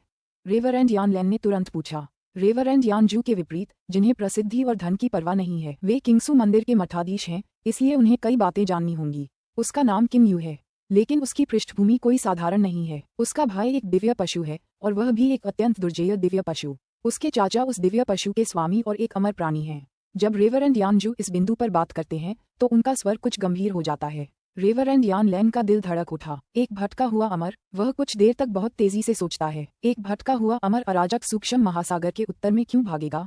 क्या ये जगह उसके लिए घूमने लायक भी है? वरिष्ठ भाई, क्या एजियो ड्रैगन ने उस ढीले अमर के शक्ति स्तर का उल्लेख किया था? रेवरेंड यान लैन ने बिना देर किए पूछा। हालांकि इस किंगसू मंदिर में पेंगलाई अमर क्षेत्र के ज्यादा विशेषज्ञ नहीं हैं, लेकिन टैंगलोंग महाद्वीप के विशेषज्ञों की संख्या काफी है। यदि यह तीसरा क्लेश है तो वह अमरता खो देगा या उससे कम होगा, फिर भी वह इससे निपटने के लिए अपने स्कूल की प्रतिष्ठा पर भरोसा कर सकता है। वह कम से कम 6ठे क्लेश से अमर है। बात यह है कि एजियो ड्रैगन निश्चित नहीं हो सकता। यह उसका सबसे रूढ़िवादी अनुमान है। जब रेवरेंड यानजू ने 6ठे क्लेश से अमर शब्द कहे तो उन्हें भी निराशा हुई। 6ठी क्लेश अमरता खो देगा। रेवरेंड यान लैन के चेहरे का रंग बहुत बदल जाता है। वह 6ठे क्लेश के अमरत्व के निहितार्थों को समझता है। ऐसी शख्सियत टैंगलोंग महाद्वीप पर भी प्रभावशाली होगी। किंगसू मंदिर 10 लाख वर्षों से अस्तित्व में है, फिर भी उसका ऐसे विशेषज्ञ को नाराज करने का कोई इरादा नहीं है। इसके अलावा 6ठे क्लेश का अमरत्व केवल एक अनुमान है, एक अत्यंत रूढ़िवादी अनुमान। इस अमरत्व की वास्तविक शक्ति का आकलन करना असंभव है। यह मामला टैंगलोंग महाद्वीप स्थित हमारे विद्यालय को अवश्य सूचित किया जाना चाहिए। वरिष्ठ भाई, आमतौर पर चौथे क्लेश को पार कर चुके बहुत कम लोग टैंगलोंग महाद्वीप पर रहते हैं, इसलिए हमें ऐसे विशेषज्ञ के साथ समझदारी से पेश आना चाहिए और उसे नाराज नहीं करना चाहिए, रेवरेंड यान लैन ने जल्दी से कहा। रेवरेंड यान जू मुस्कुराते हुए कहते हैं, चिंता मत करो कनिष्ठ भाई, मैं ऐसे विशेषज्ञ के निहितार्थ कैसे नहीं जान सकता। स्टेलर टॉवर का आधिकारिक उद्घाटन समारोह 3 साल बाद इसी दिन होगा। मुझे ये जानकारी पेंगलाई अमर क्षेत्र के अन्य विद्यालयों तक पहुंचानी है। हमारे क्षेत्र को इसमें भाग लेने के लिए एक प्रतिनिधिमंडल एक बड़े उपहार के साथ भेजना होगा। यह सही है, एक बड़ा उपहार, रेवरेंड यान लैन सिर हिलाते हुए कहते हैं, फिर सलाह देते हैं, वरिष्ठ भाई, फिलहाल हम दूसरे स्कूलों को यह न बताएं कि स्टेलर टॉवर कम से कम छठे क्लेश के एक भीले अमर द्वारा समर्थित है। उन्हें बस इतना बताएं कि उसके पास एक भीला अमर है और बाकी बातों का जिक्र न करें। हालांकि किंगसू मंदिर एक ऐसा स्कूल है जो शांति चाहता है और प्रसिद्धि और धन से दूर रहता है। एक सुपर विशेषज्ञ का सामना करना जो कम से कम 6वें क्लेश से अमर है, उन्हें अभी भी कुछ सोचना होगा। रेवरेंड यानजू ने अपना सिर हिलाया। पेंगलाई अमर क्षेत्र में किंगसू मंदिर प्रमुख है और जियांग स्कूल तथा लायांग स्कूल सहायक हैं। इनके नीचे 12 संप्रदाय और बड़ी संख्या में छोटे छोटे स्कूल वगैरह हैं। बैंगनी ज्वाला शैतानी कालकोटरी भी समुद्र में कियानलोंग महाद्वीप से करोड़ों ली दूर स्थित है। ये 100 से ज्यादा निकटवर्ती द्वीपों से मिलकर बना है। हालांकि बैंगनी ज्वाला शैतानी कालकोटरी का शीर्ष व्यक्ति एक विशेषज्ञ है जो किसी स्कूल या गुट से संबंधित नहीं है। उसे बैंगनी बालों वाला कालकोटरी राजा यी दा कहा जाता है और वह अत्यंत शक्तिशाली है जो कोंगमिंग चरण के अंतिम चरण में पहुंच गया है। यी दा के निवास स्थान कालकोटरी राजा द्वीप पर बहुत कम लोग हैं, केवल कुछ 100। ये द्वीप स्पष्ट रूप से अन्य द्वीपों की तुलना में बहुत छोटा है, जिनमें से प्रत्येक में कई लाख नश्वर और कई हजार जीवमोइस्ट रहते हैं। डंगोन किंग द्वीप के बीचों बीच एक अकेली पर्वत चोटी है। इस पर्वत चोटी का एक किनारा बिल्कुल सीधा है, मानो तलवार की धार हो। एक खूबसूरत आदमी एकांत पर्वत शिखर पर चुपचाप पैर मोड़े और आंखें बंद किए बैठा है। उससे दूर एक तरफ 2 सेवक सम्मानपूर्वक उसके आदेश की प्रतीक्षा कर रहे हैं। इस आदमी के लंबे बैंगनी बाल हैं जो जमीन पर बिखरे पड़े हैं। अजीब बात यह है कि उन पर धूल का एक कण भी नहीं है। यह आदमी कोई और नहीं, बैंगनी बालों वाला कालकोटरी राजा यी दा है। यी दा अचानक अपनी आंखें खोलता है जो एक अदृश्य बैंगनी रोशनी से चमक उठती हैं। फिर उसके हाथ में एक ट्रांसमीटर दिखाई देता है। नीला ड्रैगन। वह तुरंत एजियो ड्रैगन से सावधानीपूर्वक बातचीत शुरू कर देता है। थोड़ी देर बाद वह ट्रांसमीटर हटा देता है और बिना किसी भाव के उसकी पीठ की ओर देखते हुए कहता है, यानमो स्कूल और यूनिवे महल के प्रमुखों को बुलाओ, मुझे उनसे कुछ जरूरी बात करनी है। हाँ, उसके पीछे खड़े दोनों सेवक झुककर कहते हैं। इसके तुरंत बाद वे पहाड़ की चोटी पर गायब हो जाते हैं। कम से कम छठा संकट अमरता को मुक्त कर देता है। यी दा अपने होंठ काटता है जिससे खून की बूंदें बहने लगती हैं। जीभ निकालकर वह उन सभी बूंदों को चाट जाता है। फिर वह पैर मोड़कर और आंखें बंद करके बैठ जाता है, मानो कुछ हुआ ही न हो। किम यू और हो फेई आगे की ओर देखते हैं। यह कोई और नहीं बल्कि उनके सामने रक्त लाल गुफा है। दोनों के दिल कुछ पल के लिए धड़कने लगते हैं। हे भगवान, काली चट्टान वाले द्वीप से रक्त लाल गुफा तक 8 करोड़ ली का फासला है। इतनी लंबी दूरी होने के बावजूद वे एक पल में वापस आ गए। टेलीपोर्टेशन एक पौराणिक तकनीक है जिसके बारे में कहा जाता है कि इसका उपयोग केवल अमर लोग ही कर सकते हैं। किम यू को अब भी याद है कि उन जियूज़ेन किताबों में क्या लिखा था, लेकिन अंकल लैन पहले से ही थोड़े असामान्य हैं क्योंकि वे 2 और लोगों को साथ लेकर सीधे यहाँ टेलीपोर्ट हो गए हैं। कम से कम अब किम यू सोच भी नहीं सकती कि उन्होंने ऐसा कैसे किया। तुम लोग क्यों हैरान हो बच्चों, वापस जाने का समय हो गया है, अंकल लैन मुस्कुराते हुए कहते हैं। हो फी तुरंत आश्चर्य से जाग जाती है और कहती है, गुरुजी, मैंने पहले कभी टेलीपोर्टेशन का अनुभव नहीं किया। ये बहुत ही अद्भुत है। क्या आप जानते हैं कि बड़े भाई के पीछे पीछे उस काली चट्टानी द्वीप तक पहुंचने में मुझे कितना समय लगा था? 1 साल, कम नहीं। लेकिन अब मैं एक पल में वापस आ गई हूँ। क्या आपके पास अभी भी कोई अप्रयुक्त जादुई शक्तियाँ हैं गुरुजी? कृपया मुझे उनका स्वाद चखाएं। हो फेई की आंखें चमक उठीं। मेरे पास अभी भी कई जादुई शक्तियाँ हैं, लेकिन मुझे डर है कि तुम्हें उन्हें अनुभव करने का साहस नहीं है। अंकल लैन अपनी दाढ़ी पर हाथ फेरते हुए मुस्कुराते हुए कहते हैं। हो फेई बिल्कुल बेपरवाही से कहती है, मुझमें हिम्मत नहीं है गुरुजी। क्या आपको पता नहीं कि आपका शिष्य कितना शक्तिशाली है? मुझे ऐसा कुछ भी करने में डर नहीं लगता। अगर आपके पास कोई अप्रयुक्त जादुई शक्तियाँ हैं तो मुझे उनका स्वाद चखा दीजिए। ठीक है, तो मैं तुम्हें अपनी हवा को नियंत्रित करने की कला का स्वाद चखाऊंगा, अंकल लैन मुस्कुराते हुए हो फी से कहते हैं। किम यू की आंखें चमक उठीं। वह तुरंत एक तरफ से ध्यान से देखने लगा। अंकल लैन से मिलने के बाद से उसने अंकल लैन को सिर्फ एक बार ही एक्शन में देखा था। आमतौर पर इतने बड़े विशेषज्ञ को एक्शन में देखना बेहद मुश्किल होता है। आओ मेरे पास, बेझिझक मेरे पास आओ, मुझे उस पवन नियंत्रण कला या कुछ और का स्वाद चखा दो। हो फी इतना उत्साहित है कि उसकी आंखों में लाल बत्ती चमक रही है। अपने आप को तैयार करो, अंकल लैन उसे चेतावनी देते हैं। साथ ही वह उनके चारों ओर कई 100 मीटर की दूरी तक एक प्रतिबंधात्मक मंत्र भी लगाते हैं। वह नहीं चाहते कि कोई और उनकी तकनीक देखे। हो फे अपनी मुठियां भींच लेता है। उसके पूरे शरीर की शक्ति सक्रिय हो जाती है। अब वह पूरी तरह तैयार हो गया है। अंकल लैन अपने हाथों से एक चाल चलते हैं। इतनी जल्दी किन यू के दिल को जोर का झटका लगा। अभी अभी उसे लगा कि अंकल लैन ने एक ही पल में कई सौ या हजार हाथ के इशारे कर दिए, लेकिन क्योंकि यह गति बहुत तेज थी, वह ठीक नहीं बता पा रहा था कि अंकल लैन ने कितने हाथ के इशारे किए। अंकल लैन मुस्कुराते हैं और फिर उदासीन तरीके से होउ फेई की ओर इशारा करते हैं। घूमे। पलक झपकते ही एक नीला बवंडर होउ फेई को अपनी चपेट में ले लेता है। वह नीला बवंडर लगभग 5 से 6 मीटर ऊंचा है और उसका व्यास छोटा है, इसलिए उसकी सीमा बहुत ज्यादा नहीं है, बस होउ फेई को पूरी तरह से ढकने के लिए काफी है। इसका असर किन यू पर भी नहीं पड़ता, जो उससे कुछ ही दूरी पर एक तरफ है। घूमो, बहुत तेजी से घूमो। बवंडर नीले रंग के धुंधलेपन में बदल जाता है। उसकी घूमने की गति तुरंत ही भयावह स्तर पर पहुंच जाती है। इसके साथ ही होउ फी भी बहुत तेजी से घूमने लगती है और अजीब सी क्वैकिंग आवाजें निकालने लगती है। ची ची टिल्डर टिल्डर टिल्डर। चूंकि बवंडर बहुत तेजी से घूम रहा था, इसलिए उसके आसपास का स्थान अप्रत्याशित रूप से उसके दबाव को सहन नहीं कर पाया और ढहने लगा। कुछ क्षण बाद किन यू इस स्थानिक ढहने को स्पष्ट रूप से देख पाया। ढहने की सीमा बवंडर की सीमा से थोड़ी ज्यादा थी। कोई फायदा नहीं, उसके चेहरे का रंग बदल जाता है। उसने ऐसी ही अंतरिक्षीय दरारों के बारे में सुना है, यहाँ तक कि अमर प्राणी भी अंतरिक्षीय दरारों में गिरकर मर सकते हैं, इसलिए वह होउ फी की चिंता किए बिना नहीं रह सकता। हालांकि अंकल लैन अभी भी बेफिक्र होकर मुस्कुरा रहे हैं और इससे किन यू थोड़ा शांत हो जाता है। अब होउ फी बवंडर में फंस रहा है और बिना रुके बेहद तेजी से घूम रहा है। इतनी तेज गति से तो एक सामान्य आदमी का शरीर कब का टुकड़े टुकड़े हो गया होता। नीला बवंडर अंतरिक्षीय दरार से घिरा हुआ है, लेकिन अप्रत्याशित रूप से उस पर दरार की प्रबल भस्मक शक्ति का कोई प्रभाव नहीं पड़ता। किन यू स्पष्ट रूप से देख सकता है कि दरार के अंदर ऊर्जा की विभिन्न धाराएं सभी दिशाओं में अराजक रूप से प्रवाहित हो रही हैं। उनमें से प्रत्येक ऊर्जा धारा इतनी शक्तिशाली है कि वह उसे भयभीत कर देती है, लेकिन जब वे ऊर्जा धाराएं नीले बवंडर के संपर्क में आती हैं, तो वे तुरंत गायब हो जाती हैं और इसलिए वे होउ फी को जरा भी नुकसान नहीं पहुंचाती। रुकना, अंकल लैन फिर इशारा करते हैं। फिर उस नीले बवंडर की घूर्णन गति धीरे धीरे कम हो जाती है और वह स्थानिक दरार भी अपने आप गायब हो जाती है। समुद्र का पानी अंतरिक्ष के उस हिस्से को फिर से भर देता है, मानो वह स्थानिक पतन कभी हुआ ही न हो। जब नीला बवंडर पूरी तरह से गायब हो जाता है, तो होउ फी शक्तिहीन होकर गिर पड़ता है। उसकी दृष्टि धुंधली हो जाती है। वह बुदबुदाता है, बहुत चक्कर आ रहा है। टिप्पणी: टैंगलांग महाद्वीप इक्वल्स राइजिंग ड्रैगन महाद्वीप। किंगसू मंदिर इक्वल्स शुद्ध शून्यता का मंदिर। Jiang school equals purple sun school. Layang school equals blue centre school. Yanmo school equals flaming devil school. Yunyue palace equals नकारात्मक चंद्रमा पैलेस। B7C11 का अंत। पुस्तक 7, अध्याय 12, टैंगलोंग महाद्वीप। अब किन यू चुपके से राहत की सांस लेता है, लेकिन जब वह होउ फी को उस तरह देखता है तो वह हंसने से खुद को नहीं रोक पाता। फेई फेई, क्या तुम बहुत बहादुर नहीं हो? अभी अभी मैंने अपनी सिर्फ एक जादुई शक्ति दिखाई है, तुम अभी भी बाकी का अनुभव करना चाहती हो, है ना? वह तकनीक तो बस एक भूख बढ़ाने वाली चीज है, इसके बाद आने वाली तकनीकें तो और भी ज्यादा भयानक होंगी। अंकल लैन ने गंभीर भाव से कहा, लेकिन उनकी आंखों में मनोरंजन था। होउ फी, जिसके सिर में चक्कर आ रहा था और हाथ पैर कमजोर पड़ रहे थे, तुरंत मजबूती से खड़ा हो गया, जोर से सिर हिलाया और अंकल लैन की ओर देखते हुए बोला, गुरुजी, मुझे पहले से ही पता है कि आपके पास जबरदस्त जादुई शक्तियां हैं। मेरे दिल में आपके लिए सिर्फ प्रशंसा है। आपकी जादुई शक्तियां वाकई बहुत शानदार हैं, इसलिए कृपया मुझे छोड़ दीजिए। होउ फी अपनी ज्वलंत आंखों से अंकल लैन को दयनीय दृष्टि से देखता है। ठीक है, अंकल लैन मुस्कुराते हुए कहते हैं, अभी इसे यहीं छोड़ देते हैं। तुम्हें मेरे लिए ठीक से अभ्यास करना होगा, बाद में तुम भी इस तरह का हुनर जरूर दिखा सकोगे। अब किन यू अभी भी सोच रहा है कि कुछ पल पहले क्या हुआ था।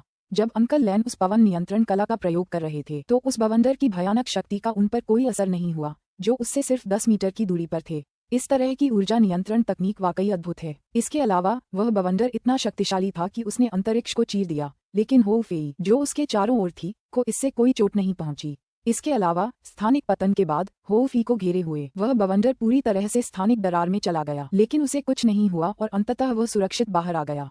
इस प्रकार की जादुई शक्ति वास्तव में उस तथाकथित स्थानिक दरार से कहीं बेहतर है।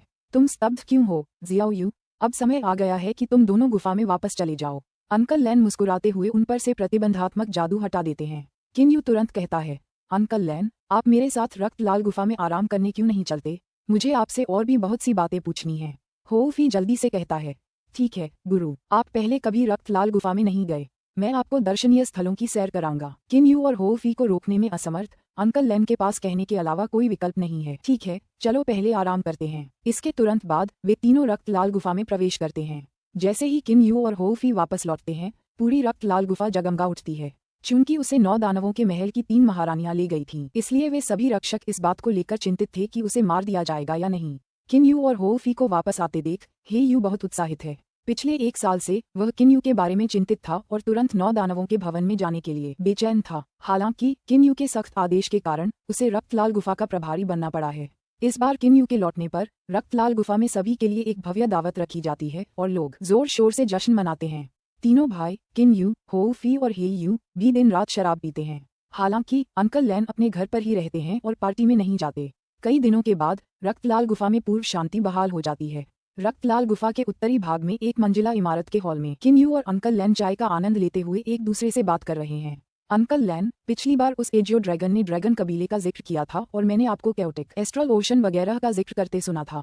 क्या आप मुझे उनके बारे में कुछ बता सकते हैं? मुझे सचमुच बहुत शक हो रहा है। किन्यू ने अपना कप नीचे रखा और अंकल लैन की ओर देखते हुए जवाब का इंतजार किया। उसका सवाल सुनकर अंकल लैन तुरंत हंस पड़ते हैं। मुझे पता था कि तुम इसके बारे में जरूर पूछोगे। ठीक है, मैं तुम्हें ध्यान से समझाता हूँ। वह भी अपना प्याला नीचे रख देता है, फिर अपने विचारों को थोड़ा व्यवस्थित करता है और धीरे से कहता है, जियाओयू, क्या तुम जानते हो कि यह महासागर कितना बड़ा है? किन्यू ने भौहें चढ़ाईं और फिर कहा, कियानलॉन्ग महाद्वीप के दक्षिण में समुद्र लगभग असीम है। तट से करोड़ों ली दूर पेंगलाई अमर क्षेत्र और बैंगनी ज्वाला शैतानी कालकोठरी हैं। दक्षिण की ओर और आगे जाने के बारे में क्या ख्याल है? अंकल लैन ने फिर पूछा। किन्यू चौंक जाता है। बाद में वह अपना सिर हिलाकर बताता है कि उसे जवाब नहीं पता। दरअसल उसने पेंगलाई अमर क्षेत्र और बैंगनी ज्वाला शैतानी कालकोठरी के बारे में सिर्फ दूसरों से सुना है और वहां कभी गया ही नहीं है।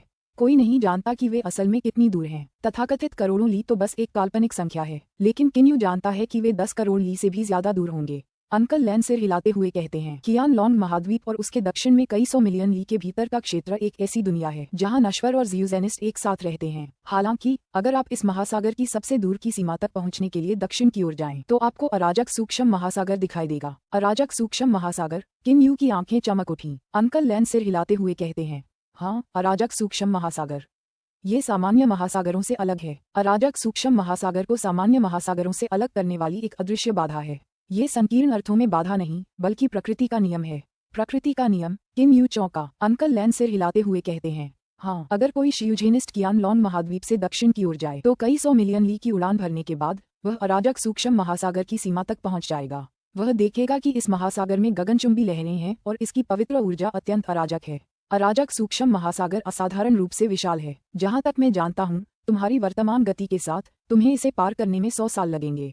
अंकल लैन मुस्कुराते हुए कहते हैं। हालांकि किन्यू आश्चर्यचकित है। उसकी वर्तमान गति उसे एक दिन में 10 लाख ली की दूरी तय करने की अनुमति देती है, इसलिए वह एक वर्ष में 30 करोड़ ली की दूरी तय कर सकता है। लेकिन अंकल लैन ने कहा कि इसमें उसे 100 साल लगेंगे। तो क्या इसका मतलब यह नहीं है कि अराजक सूक्ष्म महासागर के पार की दूरी कई अरब ली है? इतना बड़ा ग्रह देखना बहुत दुर्लभ है। अंकल लैन ने आश्चर्य व्यक्त किया। किन्यू चौंक गया। अंकल लैन, आपने अभी क्या कहा? किन्यू जल्दी से पूछता है। आम ज़ियूजेनिस्ट शायद ग्रहों की अवधारणा न जानते हों, लेकिन किन्यू लेई माउंटेन हाउस में पड़ी बातों से जानता है कि ब्रह्मांड में अनगिनत ग्रह हैं और जिस ग्रह पर वह रहता है वह एक दुर्लभ, बेहद विशाल ग्रह है। अंकल लैन मुस्कुराते हुए कहते हैं, चलो अभी विषय पर आगे बढ़ते हैं। अगर आप 100 साल बिताएं तो इतनी लंबी दूरी तय कर सकते हैं, लेकिन अराजक सूक्ष्म सागर में जाने के बाद शायद एक दिन में ही अपनी नन्ही सी जान गंवा देंगे। ऐसा क्यों? किन्यू ने आश्चर्य से पूछा। ऐसा इसलिए है क्योंकि अराजक सूक्ष्म महासागर बेहद खतरनाक है, बेहद भयावह। यहाँ तक कि दूजी मंच के विशेषज्ञ भी इससे गुजरने की हिम्मत नहीं करते। केवल दाचिंग मंच के विशेषज्ञ और कुछ दुर्जेय ढीले अमर प्राणी ही अपनी इच्छा से इस महासागर से गुजरने का साहस करते हैं। अंकल लैन सकारात्मक रूप से कहते हैं। किन्यू की राय में चाहे महासागर कितना भी बड़ा क्यों न हो, वह उसे पार कर सकता है, बशर्ते उसके पास पर्याप्त समय हो। आखिरकार सुनामी और तूफान उनके जैसे ज़ियूजेनिस्टों के लिए कोई बड़ा खतरा नहीं है। हालांकि अंकल लैन के अनुसार यह अराजक सूक्ष्म महासागर सामान्य महासागरों जितना सरल बिल्कुल नहीं है। अंकल लैन मुस्कुराते हुए कहते हैं, चलो अभी अराजक सूक्ष्म महासागर की चीजों के बारे में बात नहीं करते। तुम्हें अभी उनके बारे में जानने की जरूरत भी नहीं है। इस महासागर से गुजरने के बाद तुम्हें एक शांत महासागर दिखाई देगा, बिल्कुल हमारे यहाँ के महासागर जैसा। किन्यू ध्यान से सुनता है। वह महासागर हमारे महासागर से काफी बड़ा है। उस महासागर से गुजरते हुए आपको एक विशाल महाद्वीप दिखाई देगा जो कियानलॉन्ग महाद्वीप से सैकड़ों या हजारों गुना बड़ा है। इसे टैंगलॉन्ग महाद्वीप कहते हैं। काफी देर बात करने के बाद अंकल लैन आखिरकार टैंगलॉन्ग महाद्वीप का जिक्र करते हैं। किन्यू की आंखें चमक उठीं। तो टैंगलॉन्ग महाद्वीप और कियानलॉन्ग महाद्वीप दो शांत महासागरों और बेहद खतरनाक अराजक एस्ट्रल महासागर द्वारा अलग किए गए हैं। दोनों महाद्वीपों के बीच की दूरी वाकई बहुत ज्यादा है। कियानलॉन्ग महाद्वीप नश्वरों का महाद्वीप है। यहाँ सब कुछ नश्वरों द्वारा नियंत्रित है, लेकिन टैंगलॉन्ग महाद्वीप इसके विपरीत है। यह ज़ियूजेनिस्टों का महाद्वीप है। वहाँ इतने ज़ियूजेनिस्ट हैं कि उनकी गिनती करोड़ों में है। अंकल लैन प्रशंसा करते हैं। किम यू को आश्चर्य नहीं हुआ। आखिरकार इस विदेशी ज़ियूजीन दुनिया में ज़ियूक्सियानिस्ट और ज़ियूमोइस्ट के अलावा पहले से ही कई मिलियन अंडरवाटर ज़ियूयाओइस्ट मौजूद हैं। हालांकि इसमें 1 करोड़ से भी कम ज़ियूजीनिस्ट हैं, फिर भी इसमें 70 लाख से 80 लाख ज़ियूजीनिस्ट जरूर होंगे। तेंगलान महाद्वीप स्पष्ट रूप से ज़ियूजीनिस्टों का केंद्र है, इसलिए ये सामान्य बात है कि वहाँ और भी अधिक ज़ियूजीनिस्ट हैं। अंकल लैन चाय की चुस्की लेते हुए कहते हैं, कियान लोंग महाद्वीप और इस महासागर को उत्तरी क्षेत्र कहते हैं। टैंग लोंग महाद्वीप और उसके उत्तर में स्थित शांत महासागर को दक्षिणी क्षेत्र कहते हैं। अराजक आकाशीय महासागर बीच में है। किम यू ने सिर हिलाया। अब उसे स्थिति का मोटा मोटा अंदाजा हो गया था। ठीक है अंकल लैन, आपने जो कहा उसके अनुसार टैंग लोंग महाद्वीप यहाँ से बहुत दूर है। फिर एजियो ड्रैगन जैसे विशेषज्ञ उस महाद्वीप से कैसे संपर्क स्थापित कर सकते हैं? वह संदेह से पूछता है। अंकल लैन कहते हैं, दक्षिण में पिंगलाई अमर क्षेत्र और बैंगनी ज्वाला शैतानी कालकोटरी के दक्षिण में और अराजक सूक्ष्म महासागर के पास एक द्वीप है।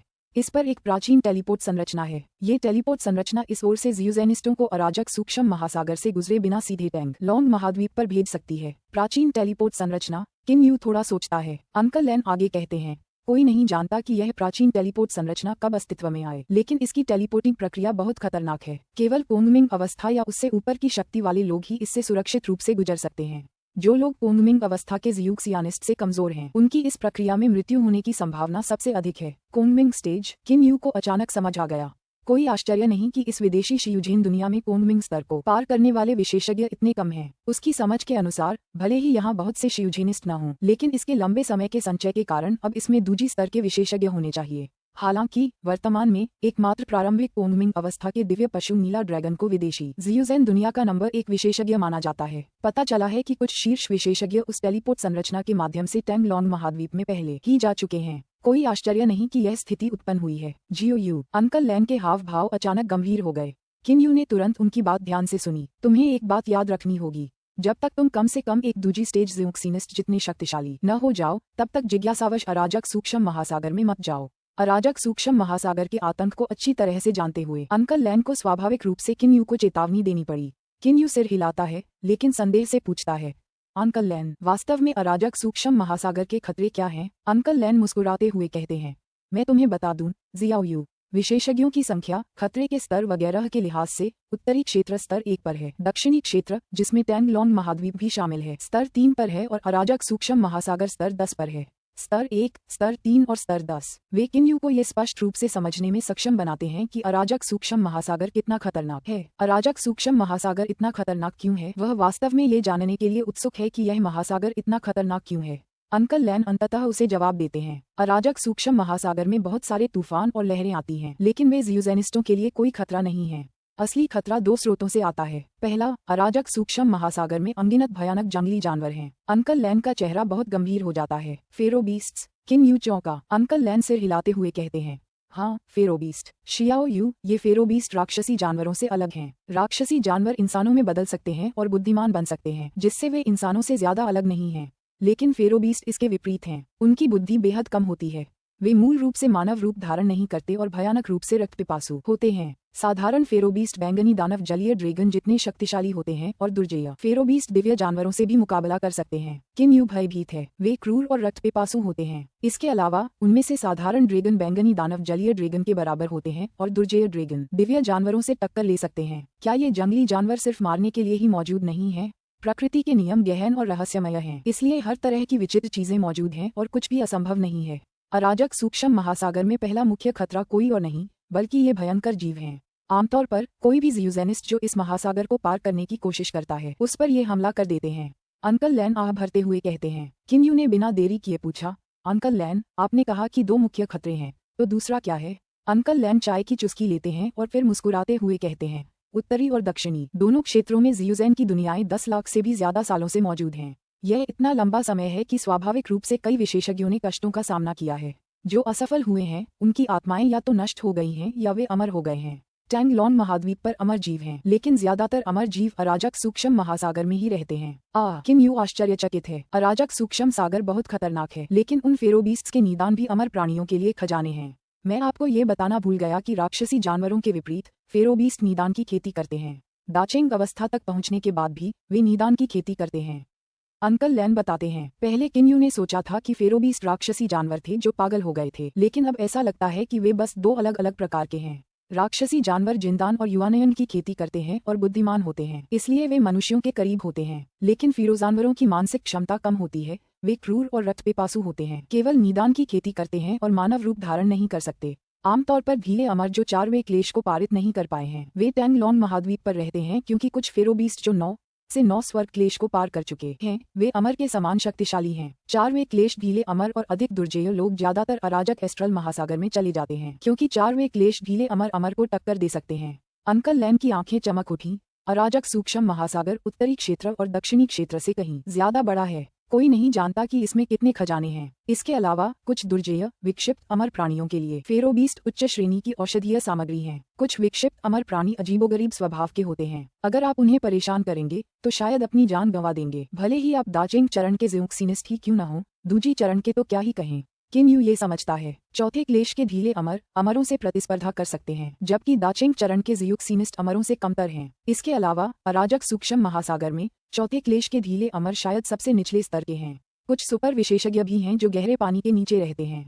कौन जाने वे छठे क्लेश के ढीले अमर हैं या 8वें क्लेश के, लेकिन वे सभी निश्चित रूप से विनाशकारी राक्षस हैं। फेरोबीस्ट्स की तुलना में ये चंचल स्वभाव वाले अमर प्राणी और भी अधिक खतरनाक हैं। हालांकि इस समय वे दोनों ही भयानक जंगली जानवर और अराजक सूक्ष्म महासागर की गहराई में डरावने ढीले अमर प्राणी किन यू के लिए अजेय प्राणी हैं। अंकल लैन, क्या मैं आपसे एक सवाल पूछ सकता हूँ? किम यू अंकल लैन की ओर देखता है। वह अचानक जानना चाहता है कि अंकल लैन ने कितने अमर कष्टों का सामना किया है।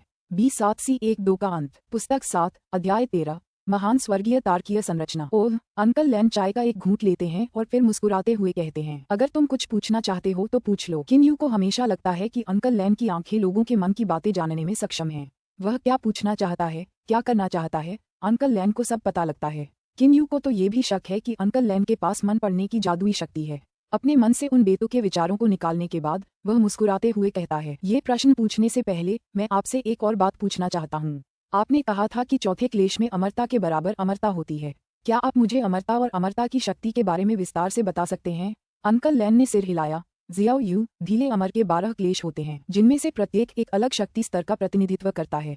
अमर के 9 स्तर होते हैं। चौथे क्लेश के ढीले अमर स्तर 1 के अमर के बराबर होते हैं। 7वें क्लेश के ढीले अमर स्तर 4 के अमर के बराबर होते हैं और 12वें क्लेश के ढीले अमर स्तर 9 के अमर के बराबर होते हैं।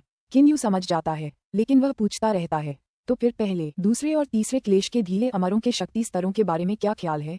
चौथे क्लेश के ढीले अमर स्तर 1 के अमर के बराबर हैं, लेकिन 3 पूर्ववर्ती स्तर कितने शक्तिशाली हैं?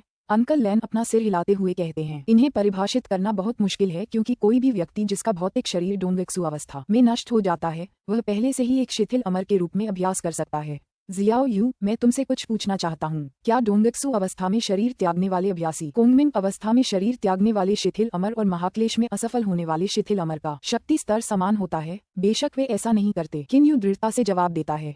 यह कोई आसान सवाल नहीं है। एक डोंगेक्सु मंच का साथी, उदाहरण के लिए डीलोंग, अगर उसका भौतिक शरीर नष्ट हो जाए तो भी एक भटके हुए अमर के रूप में अभ्यास कर सकता है, लेकिन उसकी तुलना दूजी मंच के भटके हुए दानव से कैसे की जा सकती है? यह सही है। शुरुआत में ढीले अमरों की शक्ति असमान होती है। पहले क्लेश के ढीले अमरों के लिए कोई निश्चित शक्ति स्तर नहीं है। दूसरे क्लेश के ढीले अमर शक्ति में लगभग मध्य या अंतिम दूजी चरण के ज़्यूजेनिस्टों के बराबर होते हैं। ये भी पूरी तरह से निश्चित नहीं है, ये बताना बहुत मुश्किल है। तीसरे क्लेश के ढीले अमरों में आमतौर पर दाचिंग चरण के ज़्यूजेनिस्टों जितनी शक्ति होती है। अंकल लैन अस्पष्ट उत्तर देते हैं। हालांकि किम यू को इस पर बहुत दृढ़ विश्वास है। दूजी चरण से शुरू होने वाला एक ढीला अमर निश्चित रूप से शुरुआती डोंगेक्सु चरण से शुरू होने वाले ढीले अमर से अधिक शक्तिशाली होता है। बस जैसे जैसे समय बीतता है और वे बाद के चरणों में आगे बढ़ते हैं, उनके बीच का अंतर धीरे धीरे कम होता जाता है। वास्तव में चौथे क्लेश के ढीले अमर और उससे ऊपर की शक्ति का उनके शुरुआती शक्ति स्तरों से कोई गहरा संबंध नहीं होता है। हालांकि डोंगेक्सु चरण से शुरुआत करने वाले ढीले अमर आमतौर पर पहले क्लेश को पार नहीं कर पाते। वे जितने अधिक शक्तिशाली होंगे, इस क्लेश को पार करने की संभावना उतनी ही अधिक होगी। इस क्लेश की शक्ति अलग अलग ढीले अमर में अलग अलग होती है, लेकिन सामान्य तौर पर जितने अधिक शक्तिशाली ढीले अमर होते हैं, उनकी सफलता की संभावना उतनी ही अधिक होती है। अंकल लैन बहुत सकारात्मकता से कहते हैं, यद्यपि स्वर्गीय क्लेशों की शक्ति प्रयासकर्ता की शक्ति के अनुसार बदलती रहती है, फिर भी एक मजबूत अभ्यासी की मृत्यु की संभावना एक कमजोर अभ्यासी की तुलना में कम होती है। किम यू मुस्कुराते हुए कहता है, ठीक है अंकल लैन, अब मुझे ढीले अमर और अमर के बारे में काफी समझ आ गई है, इसलिए मैं आपसे पूछना चाहता हूँ कि आप ढीले अमर के किस स्तर तक पहुँच गए हैं। इतना कहने के बाद वह उम्मीद से भरे चेहरे के साथ अंकल लैन की ओर देखता है। अंकल लैन बहुत रहस्यमयी हैं। नीला ड्रैगन और महान संस्थापक त्रिनेत्रधारी उसके सामने चींटियों की तरह थे। किन यू को लगता है कि केवल एक अमर प्राणी के पास ही इतनी शक्ति हो सकती है। इसके अलावा अंकल लैन आसानी से किन यू और हो फी दोनों को सीधे रक्तलाल गुफा में वापस भेज सकते थे। अंकल लैन का सटीक ढीला अमर स्तर क्या है? छठा क्लेश, 8वां क्लेश, 10वां क्लेश या 12वां क्लेश जो अमर हो गया है, जो किंवदंती के अनुसार स्वर्णिम अमर बनने से बस एक कदम दूर है। आपने मुझसे पूछा कि मैं किस स्तर के ढीले अमर तक पहुंच गया हूं। अंकल लैन ने किन यू को थोड़े आश्चर्य से देखा। किन यू ने बहुत गंभीरता से सिर हिलाया। हाँ। फिर वह जल्दी से बोला, अगर तुम मुझे नहीं बताना चाहती तो मैं भी तुम्हें मजबूर नहीं करूंगा, लेकिन मैं सचमुच इस बारे में बहुत उत्सुक हूँ। मैं सचमुच तुम्हारा ढीला अमर स्तर जानना चाहता हूँ। हाँ हाँ। अंकल लैन जोर से हंसते हैं। ढीला अमर, हाँ हाँ, ढीला अमर, GOU। तो आपको लगता है कि जो कोई नश्वर विमान में टेलीपोर्ट कर सकता है वह निश्चित रूप से एक ढीला अमर है? किन यू दृढ़ता से कहता है। बिल्कुल। कई शियुजेन पुस्तकों में लिखा है कि टेलीपोर्टेशन एक जादुई शक्ति है जिसका इस्तेमाल केवल अमर ही कर सकते हैं। इसका मतलब ये भी है कि चौथे क्लेश के दौरान छूटे हुए अमर भी इसका इस्तेमाल कर सकते हैं। अमर नश्वर लोक में नहीं रह सकते, लेकिन आप मुझे और हो फी को अपने साथ टेलीपोर्ट कर सकते हैं। तो अगर आप छूटे हुए अमर नहीं हैं, तो आप क्या हैं? किन यू की राय में अंकल लैन निस्संदेह एक ढीला अमर है। समस्या यह है कि वह जानना चाहता है कि अंकल लैन ने कितने अमर कष्ट सहे हैं। अंकल लैन मुस्कुराते हुए सिर हिलाते हुए कहते हैं, मैं तुम्हें एक बात बता दूं, जियाओ, सिर्फ ढीले अमर प्राणी ही नहीं हैं जो नश्वर मैदान में टेलीपोर्ट कर सकते हैं। किन यू हैरान हुए बिना नहीं रह सका। अंकल लैन के चेहरे पर यह भाव देखकर उसके मन में एक विचार पौधा। उसने तुरंत जोर देकर पूछा, क्या ऐसा हो सकता है कि तुम कोई अमर प्राणी न हो? अंकल लैन ने सिर हिलाया। हाँ, मैं निश्चित रूप से एक भटका हुआ अमर नहीं हूँ। शियाओ यू, स्वर्ग का मार्ग समझना कठिन है। ब्रह्मांड और प्रकृति में हर तरह की अजीबोगरीब चीजें हैं, तो क्या सचमुच कुछ भी असंभव है? ऐसी कई चीजें हैं जिनकी आप कल्पना भी नहीं कर सकते। टेलीपोर्टेशन भटके हुए अमर और अमर लोगों तक ही सीमित नहीं है। अंकल लैन कोई ढीला अमर नहीं है। अंकल लैन ने खुद यही कहा था। अंकल लैन के हाव भाव और लहजे से किन यू को पता चल गया कि अंकल लैन ने झूठ नहीं बोला था। अंकल लैन, आपने कहा था कि ब्रह्मांड और प्रकृति में तरह तरह की अजीबोगरीब चीजें हैं, लेकिन क्या जियुज़ेन की कई किताबों में यह नहीं लिखा है कि टेलीपोर्टेशन एक जादुई शक्ति है जो सिर्फ अमर लोगों के पास होती है? क्या आप मुझे बता सकते हैं कि ऐसा क्यों? किन यू पूछता रहता है। उसे यकीन नहीं हो रहा कि जियुज़ेन की इतनी सारी किताबें इस बारे में गलत हैं। अंकल लैन कुछ देर सोचते हैं, फिर किन यू की ओर देखते हैं और कहते हैं, जियाओ यू, इस असीम ब्रह्मांड में कई रहस्य हैं, लेकिन अनगिनत जियुज़ेनिस्ट और नश्वर सभी एक सामान्य दुनिया में और सामान्य नियमों की सीमा के भीतर रहते हैं। तुम्हें मुझे बस एक ढीला ढाला अमर विशेषज्ञ समझना चाहिए। किन यू चौंक गया। अंत में अंकल लैन अपनी पृष्ठभूमि का खुलासा नहीं करते, बल्कि चाहते हैं कि किन यू उन्हें एक भटके हुए अमर के रूप में देखे। किन यू को यकीन है कि अंकल लैन कोई अमर प्राणी नहीं है। अंकल लैन, क्या आप अमर हो सकते हैं जो नश्वर दुनिया में उतरे हैं? किन यू ने फिर से दबाव डाला। अंकल लैन सिर हिलाते हुए कहते हैं, मुझसे बार बार मत पूछो। यह ऐसी बात है जो तुम्हें अभी नहीं जाननी चाहिए। मुझे एक मजबूत ढीला ढाला अमर समझने में कोई हर्ज नहीं है ना? ठीक है, तो मैं दोबारा नहीं पूछूंगा। अंकल लैन, ली एयर यहाँ कब मिलने आएगी? मैंने उसे बहुत दिनों से नहीं देखा। किन यू मुस्कुराते हुए अंकल लैन से कहता है, तो अंकल लैन मुस्कुराते हुए कहते हैं, शायद वह थोड़ी देर में यहाँ आ जाएगी। बेहतर होगा कि आप समय के साथ दौड़कर स्टेलर टॉवर बनाएं। अपना कप नीचे रखकर अंकल लैन खड़े हो जाते हैं और तुरंत कमरे से बाहर चले जाते हैं। अंकल लैन के आकर्षक रूप को पीछे से देखकर किन यू को ऐसा लगता है कि अंकल लैन मानो प्रकृति के साथ एकाकार हो गए हैं। वह भी अपना प्याला नीचे रख देता है और आह भरते हुए मन ही मन सोचता है, अंकल लैन, आपकी असली पहचान और शक्ति क्या है? आप कोई अमर प्राणी तो नहीं है, लेकिन आप क्यों चाहते हैं कि मैं आपको अमर मानूं? रहस्यमयी अंकल लैन के रहस्य के बारे में, क्योंकि अंकल लैन किन यू को बताने को तैयार नहीं है, तो वे और क्या कर सकते हैं? वे बस अपने मन की गहराई में अपने संदेहों को दबा सकते हैं। हो सकता है किसी दिन अंकल लैन स्वेच्छा से उन्हें बता दें। स्टेलर टॉवर का निर्माण कार्य निर्धारित समय के अनुसार तुरंत शुरू कर दिया गया। स्टेलर टावर उसी क्षेत्र में बना है जहां पहले रक्तलाल गुफा हुआ करती थी। इसका कोई विस्तार नहीं है, बस इसकी स्थापत्य शैली रक्तलाल गुफा से बिल्कुल अलग है। अंकल लैन के निजी निर्देशन में रक्तलाल गुफा को पूरी तरह से तोड़ दिया गया और फिर कई नए मंडप, छतें और मीनारें खड़ी की गईं। अंकल लैन व्यक्तिगत रूप से स्टेलर टॉवर के घटकों के लिए डिजाइन और स्थिति पर काम करते हैं। अंकल लैन के अनुसार इस स्टेलर टॉवर का लेआउट लंबे समय से लोक पौराणिक ग्रेट हेवनली स्टेलर फॉर्मेशन पर आधारित है। इसका मुख्य उद्देश्य प्रकृति के करीब रहना है, इसलिए इसमें विशाल भव्य महल नहीं है, लेकिन इसकी संरचनाएं और सजावट अभी भी मोती, गोमेद, काला लोहा, परिष्कृत सोना आदि जैसी मूल्यवान सामग्रियों से बनी है। महान स्वर्गीय तारकीय संरचना के नीचे बादल और धुंध तैरते रहते हैं, जिससे ये जगह परियों के लोक जैसी लगती है। चांदनी और सुबह की चमक भी तारकीय मीनार में दिखाई देती है, जो वाकई अद्भुत है। पूरे स्टेलर टावर में हर 10 कदम पर एक मंजिला इमारत और हर 5 कदम पर एक मंडप है। स्टेलर टावर में तैरते बादलों और धुंध की वजह से ये इमारतें ऐसी लगती हैं मानो आसमान में बनी हों। किन यू, हो फी और उसके संरक्षक सभी इस निरंतर दृश्य को देखकर अचंभित हैं। तार्किया मीनार के निर्माण में कई हजारों शियाओवादियों और यहाँ तक कि लाखों राक्षसी जानवरों को लगाया गया था। उनमें से अधिकांश को बैंगनी तांबा, काला लोहा, परिष्कृत सोना आदि जैसी कुछ सामग्री निकालने का काम सौंपा गया था। 6 महीने और 3 दिन के बाद तार्किया मीनार आखिरकार बनकर तैयार हो गई। महान स्वर्गीय तार्किया संरचना के कारण तार्किया मीनार में पवित्र ऊर्जा का अद्भुत भंडार है। इसमें पवित्र ऊर्जा का घनत्व सामान्य से 100 गुना अधिक है। पवित्र ऊर्जा तार्किया मीनार के आसपास के क्षेत्र में भी फैलती है, जिससे इस क्षेत्र का पवित्र ऊर्जा घनत्व सामान्य स्थान से 10 गुना अधिक हो जाता है। तुरंत ही स्टेलर टावर के चारों ओर तरह तरह की संरचनाएं बन जाती हैं। ये संरचनाएं स्टेलर टावर के क्षेत्रफल से 10 गुना बड़े क्षेत्र में फैली हुई हैं और स्टेलर टावर को बिल्कुल बीचों बीच ऐसे घेरे हुए हैं जैसे चांद को तारे घेरे हुए हों। स्टेलर टावर से चारों दिशाओं में फैलने वाली पवित्र ऊर्जा इन संरचनाओं में भर जाती है। स्टेलर टावर का निर्माण हो चुका है और उसके आसपास पहरेदारों के रहने के लिए जरूरी संरचनाएं भी बन चुकी हैं। चूंकि इन संरचनाओं में सामान्य सामग्री का इस्तेमाल किया गया था, इसलिए स्वाभाविक रूप से इनका निर्माण आसान और तेज था। स्टेलर टावर में मूल्यवान सामग्री का इस्तेमाल किया गया था और इसमें जगह जगह तरह तरह की दुर्लभ घास और पेड़ लगाने पड़े थे, इसलिए इसे पूरा होने में ज्यादा समय लगा। स्टेलर टावर के बाहर किन यू, हो फी, हे यू, अंकल लैन और ढेर सारे संरक्षक और रक्षक सभी इसे प्रशंसा से देख रहे हैं। ऐसी अद्भुत जगह पर टहलना भी एक तरह की विलासिता है। स्टेलर टावर में सिर्फ रक्षक, नेता, संरक्षक, तीनों टावरों के स्वामी और कुछ विशेष महिलाएं ही रहती हैं। बूहू हो फे अपनी ज्वलंत आंखें चौड़ी करके अपने सामने स्थित स्टेलर टावर को देखता है। बूहू बूहू वह कुछ बार चिल्लाता है और फिर आंसू भरी आंखों से एक तरफ अंकल लैन की ओर देखता है। मालिक, आप मेरे और बड़े भाई के साथ कितना अलग व्यवहार करते हैं, बहुत अलग। इससे मेरा दिल बहुत दुखता है। जब मैं अभी भी खड्ड में था तो आपने मुझे रहने के लिए कोई गुफा ढूंढने को कहा था, लेकिन अब आपने बड़े भाई के लिए कितनी शानदार जगह बना दी है। अंकल लैन ने उसके सिर पर थपथपाया। छोटे बंदर, क्या तुम मार खाना चाहते हो? क्या ये स्टेलर टावर जो जियाओ यू का है, इसका मतलब यह नहीं कि यह तुम्हारा भी है? अंकल लैन ने जानबूझकर गंभीर भाव से कहा। हो फी तुरंत खुशी से बोली, हाँ, मैं मजाक कर रही थी गुरु, लेकिन यह महान स्वर्गीय तारा संरचना वाकई बहुत शक्तिशाली है। इसके सक्रिय होते ही बाहर के दुश्मन अंदर भी नहीं जा सकते, जबकि अंदर के दुश्मन भ्रम में डूब जाते हैं। इसके न केवल सीमित करने वाले प्रभाव हैं, बल्कि भ्रामक प्रभाव भी हैं। ये प्राकृतिक पवित्र ऊर्जा और तारों का प्रकाश भी इकट्ठा कर सकता है।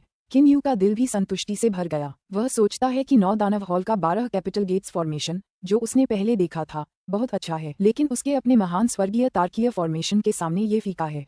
ये फॉर्मेशन न केवल आक्रमण कर सकता है, बल्कि प्रकृति से पवित्र ऊर्जा, सूर्य का प्रकाश, चांदनी और तारों का प्रकाश भी प्राप्त कर सकता है। एक बार इसका हमला सक्रिय हो जाए तो यह एक अद्वितीय सीमा बन जाएगा तथा महान संरचना को नष्ट कर देगा। इसके अलावा इस महान संरचना की स्थापना अंकल लैन ने स्वयं की थी। किन यू का मानना है कि कम से कम इस विदेशी जियूज़ेन दुनिया में किसी के पास इसे तोड़ने की आशा की एक किरण भी नहीं हो सकती। इसके बाद सभी लोग खुशी खुशी स्टेलर टावर में आ जाते हैं।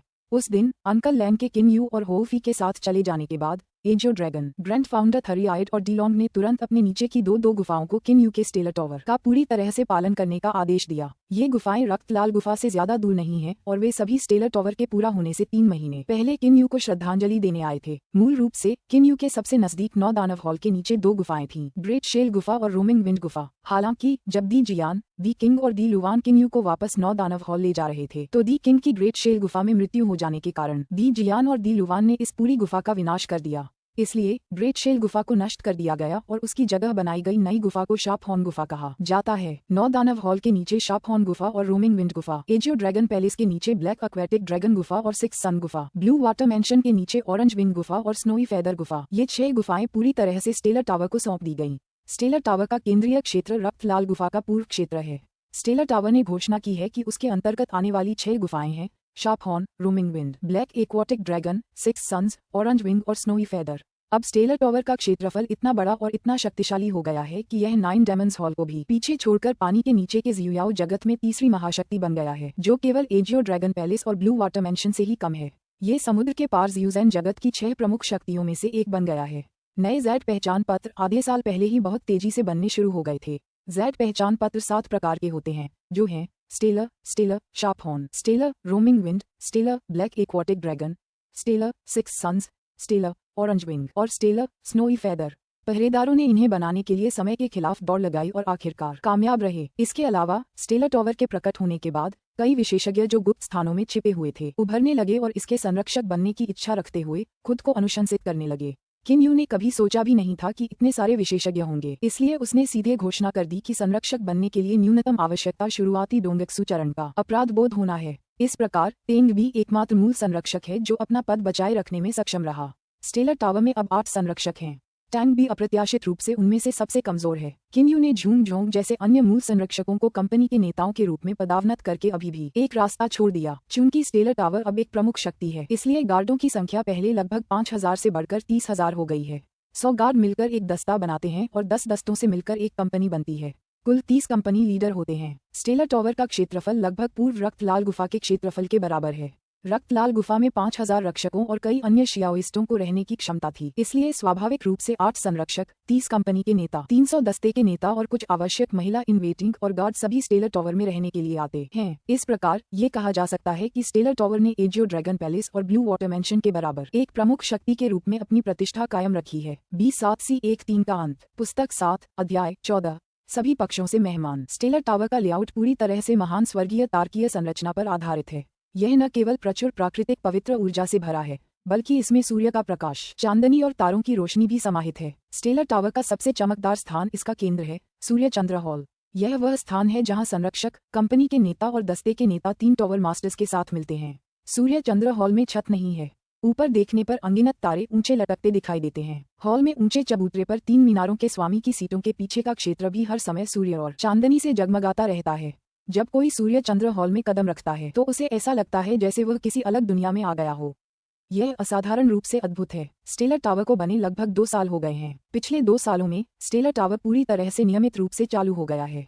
अंकल लैन, मिस लियर, यानजी और घाटी से आए दूसरे लोग अक्सर यहाँ टहलने आते हैं और किम यू ने उनका खुशी खुशी स्वागत किया है। इस समय स्टेलर टावर के सनमून हॉल में ऊंचे मंच पर किम यू बीच में बैठा है, जबकि हो फी और हे यू उसके दोनों ओर बैठे हैं। इन तीनों के पीछे महान स्वर्गीय तारामंडल द्वारा एकत्रित सूर्य और चांदनी की किरणें हैं। ये रोशनियां हवा में ऊंची चमकती हैं, जिससे तीनों मीनार स्वामियों को प्रभुत्व का आभास मिलता है। 8 संरक्षक, 30 कंपनी लीडर और 300 स्क्वाड लीडर हॉल के बाईं और दाईं ओर 2 पंक्तियों में क्रमशः खड़े हैं। किम यू को हमेशा लगता है कि यह सूर्य चंद्र हॉल कियान लॉन्ग महाद्वीप के शाही दर्शक हॉलों से भी ज्यादा आलीशान और भव्य है। इस हॉल में, जहां आकाश की जगह तारों की रोशनी, पृष्ठभूमि में सूर्य का प्रकाश और चांदनी और बादलों और धुंध की तरह तैरती पवित्र ऊर्जा है, उसके सभी अधीनस्थ अमर लगते हैं। पहला मास्टर, दूसरा मास्टर, तीसरा मास्टर, 300 से ज्यादा शियाओवादी सम्मानपूर्वक झुककर जयकार करते हैं। उनकी आवाजें हॉल में गूंजती हैं। इतना कहकर वे किम यू को सम्मान से देखते हैं और उसके आदेश की प्रतीक्षा करते हैं। 8 संरक्षकों और 30 कंपनी नेताओं की आंखों में बहुत गर्म भाव हैं, क्योंकि आज ही स्टेलर टावर के प्रबंधक का चुनाव होना है। प्रबंधक लगभग सभी चीजों का प्रभारी होगा, इसलिए उनकी स्थिति बहुत ऊंची होगी। केवल 3 टावर स्वामियों से कमतर और 8 संरक्षकों से बेहतर। सिद्धांततः एक प्रबंधक की नियुक्ति बहुत पहले ही हो जानी चाहिए थी, लेकिन हो फी को अधीनस्थों पर नजर रखना पसंद है, इसलिए वह पिछले 2 सालों से कार्यवाहक प्रबंधक है।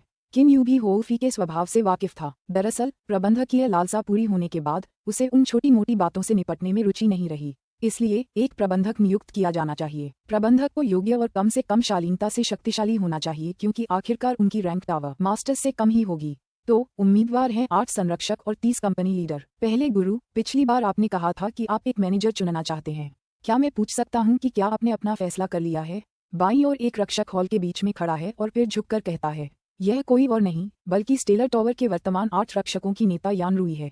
मानव रूप धारण करने की क्षमता प्राप्त करने के बाद वह एक महिला में बदल गई है, और वह शक्तिशाली भी है, यहाँ तक कि डोंगक्सु अवस्था के अंतिम चरण तक पहुँच गई है।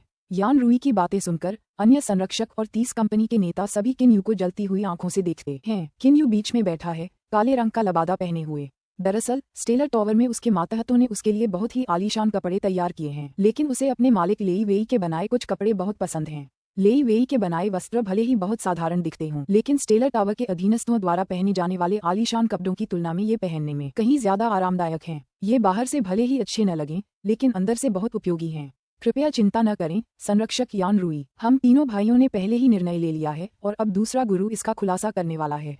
किम यू मुस्कुराते हुए हो फेई की ओर देखता है। तुरंत वहां मौजूद 300 से ज्यादा आंखें हो फेई पर केंद्रित हो जाती हैं।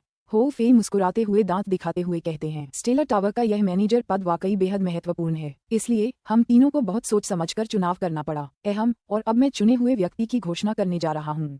किम यू मुस्कुराती है। ये हो फेई साथ ही अप्रत्याशित रूप से तनाव बढ़ा रहा है। 8 संरक्षक और 30 कंपनी लीडर सभी उसकी ओर देखते हैं। उनमें से एक मैनेजर बन सकता है, जो 3 टावर मालिकों के बाद दूसरे नंबर पर है। मैनेजर सभी सामान्य मामलों का प्रभारी होगा, इसलिए यह एक बहुत ही आकर्षक और लाभकारी पद है। काका, यह मैनेजर है। जून जोंग। हो फेई ने अंततः निर्णय की घोषणा की। जून जोंग उत्साहित होने से खुद को रोक नहीं पाया। वह तुरंत हॉल के बीचों बीच गया और घुटनों के बल बैठकर बोला, आपकी दयालुता के लिए धन्यवाद। टावर मालिकों, मैं स्टेलर टावर के कामकाज को निश्चित रूप से अच्छी तरह से संभाल लूंगा और आपको बिल्कुल निराश नहीं करूंगा। उसकी आवाज बहुत ऊंची थी क्योंकि वह अपनी खुशी को रोक नहीं पा रहा था। एक कंपनी के नेता के रूप में उनके पास पहले से ही काफी अधिकार थे, लेकिन अब वह 8 संरक्षकों को पीछे छोड़कर प्रबंधक बन गए हैं, जो केवल 3 टावर मास्टर्स से कम रैंक के हैं। तो वह कैसे प्रसन्न नहीं हो सकते। यह कोई साधारण प्रबंधक का पद नहीं है, बल्कि स्टेलर टावर का प्रबंधक पद है, जो AJIO dragon palace, blue water mention और 9 डायमंड्स हॉल के समान ही है। इसका अधिकार कंपनी के प्रमुख पद से कहीं ज्यादा है। आज जून जोंग वाकई एक महत्वपूर्ण और प्रभावशाली व्यक्ति बन गया है। ठीक है, अब से जून जोंग मैनेजर के तौर पर काम करना शुरू कर देगा, किन यू ने सीधे कहा। स्टेलर टावर का उद्घाटन समारोह 1.5 साल में होने वाला है। उस समय पेंगलाई अमर क्षेत्र, बैंगनी ज्वाला शैतानी कालकोठरी, नीला ड्रैगन महल, नीला जल हवेली और 9 दानव हॉल के सदस्य हमें बधाई देने आएंगे। इसलिए जैसे ही किन यू ये कहती है, हॉल के निचले हिस्से में बैठे सभी लोग अपना पूरा ध्यान इस मामले पर केंद्रित कर देते हैं। उद्घाटन समारोह एक बड़ा आयोजन होगा क्योंकि स्टेलर टावर एक उच्च शक्ति संपन्न स्थान पर है। ये पूरे विदेशी शियूजेन जगत में हलचल मचा देगा। समय आने पर अन्य प्रमुख शक्तियां भी इसमें भाग लेने के लिए अपने प्रतिनिधि भेजेंगी। यह आयोजन निश्चित रूप से विदेशी शियूजेन जगत के विशेषज्ञों का एक बड़ा जमावड़ा होगा। जून जोंग, तुम तुरंत व्यवस्था करो। स्टेलर टावर में अभी भी बहुत सारे निवास स्थान हैं। तुम्हें बाकी 5 शक्तियों को हमारी उदारता का अनुभव कराना होगा और उद्घाटन के दिन की दावत भी पहले से तैयार करनी होगी। प्रबंधक के रूप में ये तुम्हारा पहला काम है। किन यू जून जोंग को घूरते हुए कहता है। उसे जून जोंग की क्षमताओं पर जरा भी शक नहीं है और जून जोंग लंबे समय से उसका पीछा कर रहा है, इसलिए उसने जून जोंग को मैनेजर का पद दिया है। हाँ पहले मालिक, मैं आपको हरगिज निराश नहीं करूंगा, जून जोंग ने एक मधुर और शक्तिशाली आवाज में जवाब दिया। उसकी आंखों में तीक्ष्णता और दृढ़ता थी। ये देखकर किन यू संतुष्ट मुस्कान के साथ मुस्कुराई। काका जून जोंग, मैं बार बार देखने आऊंगा। अगर मुझे पता चला कि तुमने कुछ ज्यादा ही कर दिया है तो मुझे दोष मत देना। हो फी ने अजीब सी हंसी के साथ जून जोंग से कहा। जून जोंग ने मुस्कुराते हुए गारंटी दे दी। हो फी की बातों पर जरा भी ध्यान नहीं दिया। हालांकि हो फे अब प्रबंधक को स्टेलर टावर के मामलों को संभालने की अनुमति देता है क्योंकि उसकी लालसा संतुष्ट हो गई है। कौन जानता है कि कब उसे खुजली होगी और वह जांच करने आएगा। इसलिए जून जोंग को सावधान रहना चाहिए। ठीक है, बस अब सब लोग जा सकते हैं। अपना चोगा फड़फड़ाते हुए किन यू तुरंत हॉल से बाहर निकल जाता है। हे यू, जो आंखें बंद करके आराम से बैठा था, अचानक अपनी आंखें खोलता है। उसकी आंखों में एक भयावह तीक्ष्ण भाव है। उस भाव को देखकर डोंगेक्सू के अंतिम चरण में यान रूई को भी डर लगता है। ऐसा इसलिए नहीं है कि हे यू की आंखों में तेज भाव है, बल्कि इसलिए कि उसे ऐसा महसूस होता है जैसे उसकी आत्मा को निगला जा रहा है। जब से हे यू ने महान स्वर्गीय तारा संरचना में चुपचाप अभ्यास करना शुरू किया है, उसने युवानयन के अंतिम चरण तक पहुंचकर अंततः एक और सुधार किया है। यहाँ तक कि हो फी को भी यह स्वीकार करना पड़ा है कि वह युवानयन के अंतिम चरण के हे यू को हराने के बारे में निश्चित नहीं है। यदि हो फे उन्माद और हिंसा का प्रतिनिधित्व करती है तो हे यू शीतलता और अंधकार का प्रतिनिधित्व करती है। अपने शरीर की एक हरकत से ही यू हॉल में गायब हो जाता है। जब वह युवानयन के अंतिम चरण में पहुंचा तो उसकी गति अप्रत्याशित रूप से किन यू से कम नहीं थी। हे यू और हो फी दोनों युवानयन के अंतिम चरण के चरम पर पहुंच चुके हैं, इसलिए उनके लिए ऊर्जा अवशोषण द्वारा कोई सफलता प्राप्त करना असंभव हो गया है। अब उन्हें 6 में 9 स्वर्गीय क्लेश का इंतजार करना होगा। ये कहना मुश्किल है कि वे इसके आगमन का समय कब भांप पाएंगे। हॉल से निकलकर किन यू कई पुलों, इमारतों और गलियारों से गुजरते हुए आखिरकार बादलों और धुंध से घिरी एक मंजिलनुमा इमारत में पहुंचती है। यह कोई और नहीं बल्कि मिस लियर का निवास स्थान है। यान जी और जियाओ जिन इमारत के पास झील में खेल रहे हैं। नमस्ते बड़े भाई किन यू, आपको बहन ली एर को ढूंढने आना चाहिए, है ना? वो वहाँ मछली पकड़ रही है, यान जी मुस्कुराते हुए कहती है। एक तरफ से जियाओ जिन भी उसे 1-2 बार आंख मारती है। बाद में वो अपनी आंखों से ली एर की ओर इशारा करती है। तुम दोनों छोटे बच्चे, किन यू मुस्कुराती है और फिर तुरंत नीले पानी पर चलकर झील के बीच में बने मंडप की ओर चल पड़ती है। स्टेलर टावर के पूरा होने के बाद इसे किसी भी प्रतिबंधात्मक मंत्र की आवश्यकता नहीं है क्योंकि वह महान स्वर्गीय तारकीय संरचना स्वचालित रूप से पानी को दूर रखती है। स्टेलर टावर का आंतरिक भाग पूरी तरह से एक नए आयाम जैसा है। ली एर के लंबे बाल एक हेयरबैंड से हल्के से बंधे हुए हैं। उसने सफेद कपड़े पहने हैं और कमर पर एक सफेद बेल्ट कसकर बांधी हुई है जिससे उसके शरीर के आकर्षक उभार साफ दिखाई दे रहे हैं। किन यू मंडप के किनारे बैठा उसे मछली पकड़ने में ध्यान लगाए देख रहा है। क्या देख रहे हो किन यू? वह पीछे मुड़कर मुस्कुराती है और कहती है। उस मुस्कान से किन यू की आंखें चमक उठती हैं। मैं तुम्हें मछली पकड़ते हुए देख रहा हूँ। किन यू मुस्कुराते हुए ली एर के पास बैठ जाता है। उसे हमेशा लगता है कि वह खुद को दुनिया से अलग थलग कर लेती है। वह यान जी और बाकियों के साथ बेहद दोस्ताना व्यवहार रखती है, लेकिन ये सिर्फ दिखावा है। जब वह उसके साथ एक जगह होती है तभी यह बाधा दूर हो सकती है। लियर, तुमने मुझे कभी अपने माता पिता का जिक्र नहीं किया। क्या अब तुम मुझे उनके बारे में कुछ बता सकती हो? किम यू मुस्कुराते हुए बोली। लियर चौंक जाती है। वह कुछ देर सोचती है, जो एक बहुत ही दुर्लभ दृश्य है। फिर सिर हिलाते हुए कहती है, मेरे पिता का बहुत ऊंचा पद है। वह और दूसरे लोग हमेशा पद और शक्ति के लिए लड़ते रहते हैं, इसलिए वह मेरे साथ ज्यादा समय नहीं बिताते। उसकी आंखों में दुख की झलक है। किम यू का दिल कांप उठा। उसने तुरंत अपने अंदर भावनाओं और विचारों का सैलाब उमड़ता हुआ महसूस किया। क्या वह भी ऐसी ही स्थिति में नहीं था? वह अपने मानसिक उद्वेग को दबाते हुए कहता है, लगता है तुम्हारे पिता कोई महत्वपूर्ण व्यक्ति हैं। ली सिर हिलाते हुए कहता है, हाँ, वह एक महत्वपूर्ण व्यक्ति है। मैंने बचपन से ही कई लोगों को देखा है और वे सभी उसके प्रति बहुत सम्मान और श्रद्धा रखते हैं। कोई भी उसकी अवज्ञा करने की हिम्मत नहीं करता। लेकिन कुछ और भी महत्वपूर्ण व्यक्ति हैं। वे हर समय एक दूसरे से प्रतिस्पर्धा करते हैं और यहाँ तक कि एक दूसरे से लड़ते भी हैं। मैं इससे थक गया था, इसलिए मैं और अंकल लैन घर छोड़कर बाहर घूमने निकल पड़े। शायद ऐसा इसलिए था क्योंकि तुम एक लड़की हो। मेरे अनुभव तुम्हारे जैसे ही थे, लेकिन मैं एक लड़का हूँ। मेरे पिता कियान लोंग महाद्वीप के चू राजवंश के एक राजकुमार थे। वह तहे दिल से बदला लेना चाहते थे और हमारे पूर्वजों की सैकड़ों साल पुरानी उम्मीदों को साकार करना चाहते थे। उन्होंने मेरे बड़े और दूसरे भाइयों को पढ़ाने पर ध्यान केंद्रित किया और मुझ जैसे निकम्मे तीसरे बेटे पर ध्यान नहीं दिया। लेकिन मैं तुमसे अलग था। मैं उन चीजों से थका नहीं था। इसके बजाय मैंने कड़ी मेहनत की, अपने पिता के लिए कुछ उपयोगी काम करने की इच्छा से।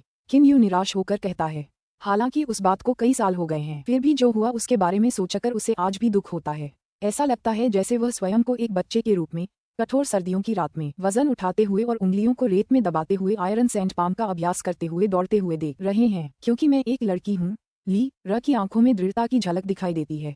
नहीं, पहले तो मैं भी तुम्हारी तरह पापा की मदद करना चाहती थी, लेकिन बाद में एक घटना घटी। इससे मुझे और अंकल लैन को बहुत दुख हुआ।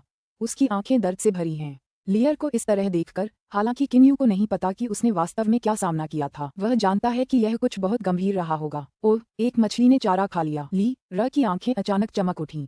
उसने मछली पकड़ने वाली छड़ी खींची और 5-6 जिन की बड़ी मछली फंस गई। अभी तो वो अपनी यादों और दर्द में डूबी हुई थी, लेकिन इस वक्त, क्योंकि उसने एक मछली पकड़ ली है, वो इतनी खुश है कि खिलखिलाकर मुस्कुरा रही है। लगता है वो बस भूल गई है कि एक पल पहले क्या हुआ था। किम यू, क्या तुम्हारा शतरंज कौशल बेहतर हुआ है? तुम गो या शतरंज खेलना चाहते हो? अगर शतरंज है तो मैं तुम्हें एक किश्ती, एक घोड़ा और एक तोप दूंगा। अगर गो है तो मैं तुम्हें 4 मोहरे दूंगा। ली मजाकिया लहजे में किम यू को देखती है। उसके हाथ हिलाने पर 2 शतरंज की बिसातें दिखाई देती हैं। अच्छा, शतरंज और गो का खेल? ये कुछ क्षण पहले किम यू अभी भी सहज महसूस कर रहा था, लेकिन अब वह घबरा गया है। लियर के साथ ये खेल खेलना किसी नरसंहार से कम नहीं है। वह उसे शतरंज में एक किश्ती, एक घोड़ा और एक तोप देती रही है और गो के खेल में उसे 4 मोहरे देती रही है। फिर भी वह हमेशा हारता रहा है और बुरी तरह हारता रहा है। उसके हुनर बुरे नहीं हैं, लेकिन लियर एक असाधारण रूप से मजबूत खिलाड़ी है। किम यू ने ये गारंटी देने का साहस किया कि उसके पिता किंडे और सलाहकार जू युआन भी गो के खेल में 4 टुकड़ों की बढ़त के बावजूद लियर को नहीं हरा सकते। विशाल सागर के ऊपर तरह तरह के खूबसूरत बादल उड़ रहे हैं। बादलों पर सवार हैं कई दर्जन जियुक्सियानिस्ट। इनका नेता कोई और नहीं बल्कि पेंगलाई अमर क्षेत्र के सर्वोच्च व्यक्ति रेवरेंड यानजू हैं। ये लोग पेंगलाई अमर क्षेत्र द्वारा स्टेलर टॉवर पर भेजा गया प्रतिनिधिमंडल हैं। स्टेलर टॉवर का उद्घाटन दिवस निकट आ रहा है। चूंकि पेंगलाई अमर क्षेत्र, बैंगनी ज्वाला शैतानी कालकोठरी और अन्य स्थान स्टेलर टॉवर से बहुत दूर हैं, इसलिए उन्हें वहां पहुंचने में लगभग आधा साल लग जाएगा। भले ही वे लगातार उड़ान भरते रहें, इसलिए उन्हें उससे भी पहले निकलना पड़ा है। यही कारण है कि उस समय किम यू ने कहा था कि उद्घाटन समारोह 3 साल बाद होगा। रेवरेंड यानजू नेता हैं। उनके दोनों ओर लंबे, लाल बालों वाला एक युवक और लहराते, सफेद बालों वाला एक सुंदर युवक खड़ा है। रेवरेंड यानजू, वह तार्किक मीनार तो बस पानी के नीचे रहने वाले शियुयाओवादियों की एक शक्ति है। हालांकि उसे एक भटके हुए अमर का समर्थन प्राप्त है। हमें उसकी हवेली तक ले जाना सचमुच। लंबे, लाल बालों वाला युवक तिरस्कार के भाव से कहता है। अधिकांश जियुक्सियानिस्ट जियुयाओवादियों के मकानों के प्रति बहुत तिरस्कारपूर्ण हैं और उन्हें निम्न श्रेणी का मानते हैं। आदरणीय हुओ तियान, ये कहने की जरूरत नहीं कि शियुयाओवादियों की वास्तुकला में रुचि कम है और वे केवल महल जैसी चीजें ही बना सकते हैं। उनकी हवेलियों की तुलना हमारी अद्भुत भूमि से कैसे की जा सकती है? लेकिन वे निस्संदेह शक्तिशाली हैं। वास्तुकला केवल एक बाहरी चीज है, वास्तविक शक्ति से ज्यादा महत्वपूर्ण कुछ भी नहीं है। सफेद बालों वाला युवक कहता है। लंबे, लाल बालों वाला युवक भौहें चढ़ाकर कहता है। रेवरेंड डिफेंग, मैंने सिर्फ इतना कहा था कि शियुयाओवादी वास्तुकला खराब है। मैंने यह नहीं कहा कि वे कमजोर हैं। मुझे उस तरह की जगह पर रहना बहुत अपमानजनक लगता है। रेवरेंड हुओ तियान, रेवरेंड डिफेंग, आपने स्टेलर टॉवर नहीं देखा है, इसलिए कृपया अपनी इच्छा से कोई टिप्पणी न करें। रेवरेंड यानजू ने उदासीनता से कहा। हालांकि ऐसा कहने के बावजूद वह वास्तव में शियुयाओवादियों के निवास स्थानों को नीची नजर से देखता है। जियुक्सियानिस्ट और जियुमोइस्ट हथियार बनाने, गोलियां बनाने और हवेली बनाने जैसे उच्च कुशल कार्यों के मामले में जियुयाओइस्ट को नीची नजर से देखने का पूरा हक रखते हैं। बाकी जियूक्सियानिस्ट आपस में इस बात पर चर्चा करने लगते हैं कि जियूयाओइस्ट के रहने के स्थान कितने खराब हैं। हम स्टेलर टॉवर पर पहुंच गए हैं, रेवरेंड यानजू अचानक कहते हैं। हर शियूक्सिनिस्ट की बोलती बंद हो जाती है। ये रेवरेंड हुओ तियान और रेवरेंड डी फेंग देखने में तो जवान लगते हैं, लेकिन असल में ये रेवरेंड यानजू से थोड़े ही छोटे हैं। ये क्रमशः जियांग स्कूल और लायांग स्कूल के महापुरुष हैं। रेवरेंड यानजू, रेवरेंड हुओ तियान और रेवरेंड डी फेंग को पेंगलाई अमर क्षेत्र का वास्तविक नियंत्रक माना जा सकता है। इसके बाद कई दर्जन जियूक्सियानिस्ट समुद्र में गोता लगाते हैं। जहां वे जाते हैं वहां पानी पीछे की ओर धकेल दिया जाता है और इसलिए उनके शरीर को जरा भी नहीं छूता। नतीजतन पानी के बीच से एक रास्ता बन जाता है। इस तरह ये जियूक्सियानिस्ट तार्किया मीनार की ओर बेहद तेजी से उड़ते हैं। टिप्पणी: रेवरेंड डी फेंग और 9 डेमन्स हॉल के डी फेंग के उपनाम अलग अलग हैं। B7C14 का अंत। पुस्तक 7 अध्याय 15C15 रेशियो 6 बड़े बॉस रेवरेंड यानशू, रेवरेंड हुओ तियान और रेवरेंड डी फेंग कई दर्जन जियूक्सियानिस्टों का नेतृत्व करते हुए समुद्र की तलहटी की ओर दौड़ पड़े। जैसे ही वे नीचे उतरते हैं उनकी तात्विक ऊर्जा स्वतः ही पानी को दूर धकेल देती है, जिससे एक मार्ग बन जाता है। कुछ ही देर में जियूक्सियानिस्ट समुद्र की तलहटी में पहुंच जाते हैं और स्टेलर रिज में पहुंच जाते हैं, जिसे पहले रक्त लाल रिज कहा जाता था। रेवरेंड यानजू उदासीनता से कहते हैं, सब लोग, ये जगह स्टेलर रिज है, स्टेलर टावर का एक क्षेत्र। मुझे उम्मीद है कि आप सभी कुछ नियमों का पालन करेंगे, वरना आप स्टेलर टावर को भड़का देंगे, जो बहुत बुरा होगा।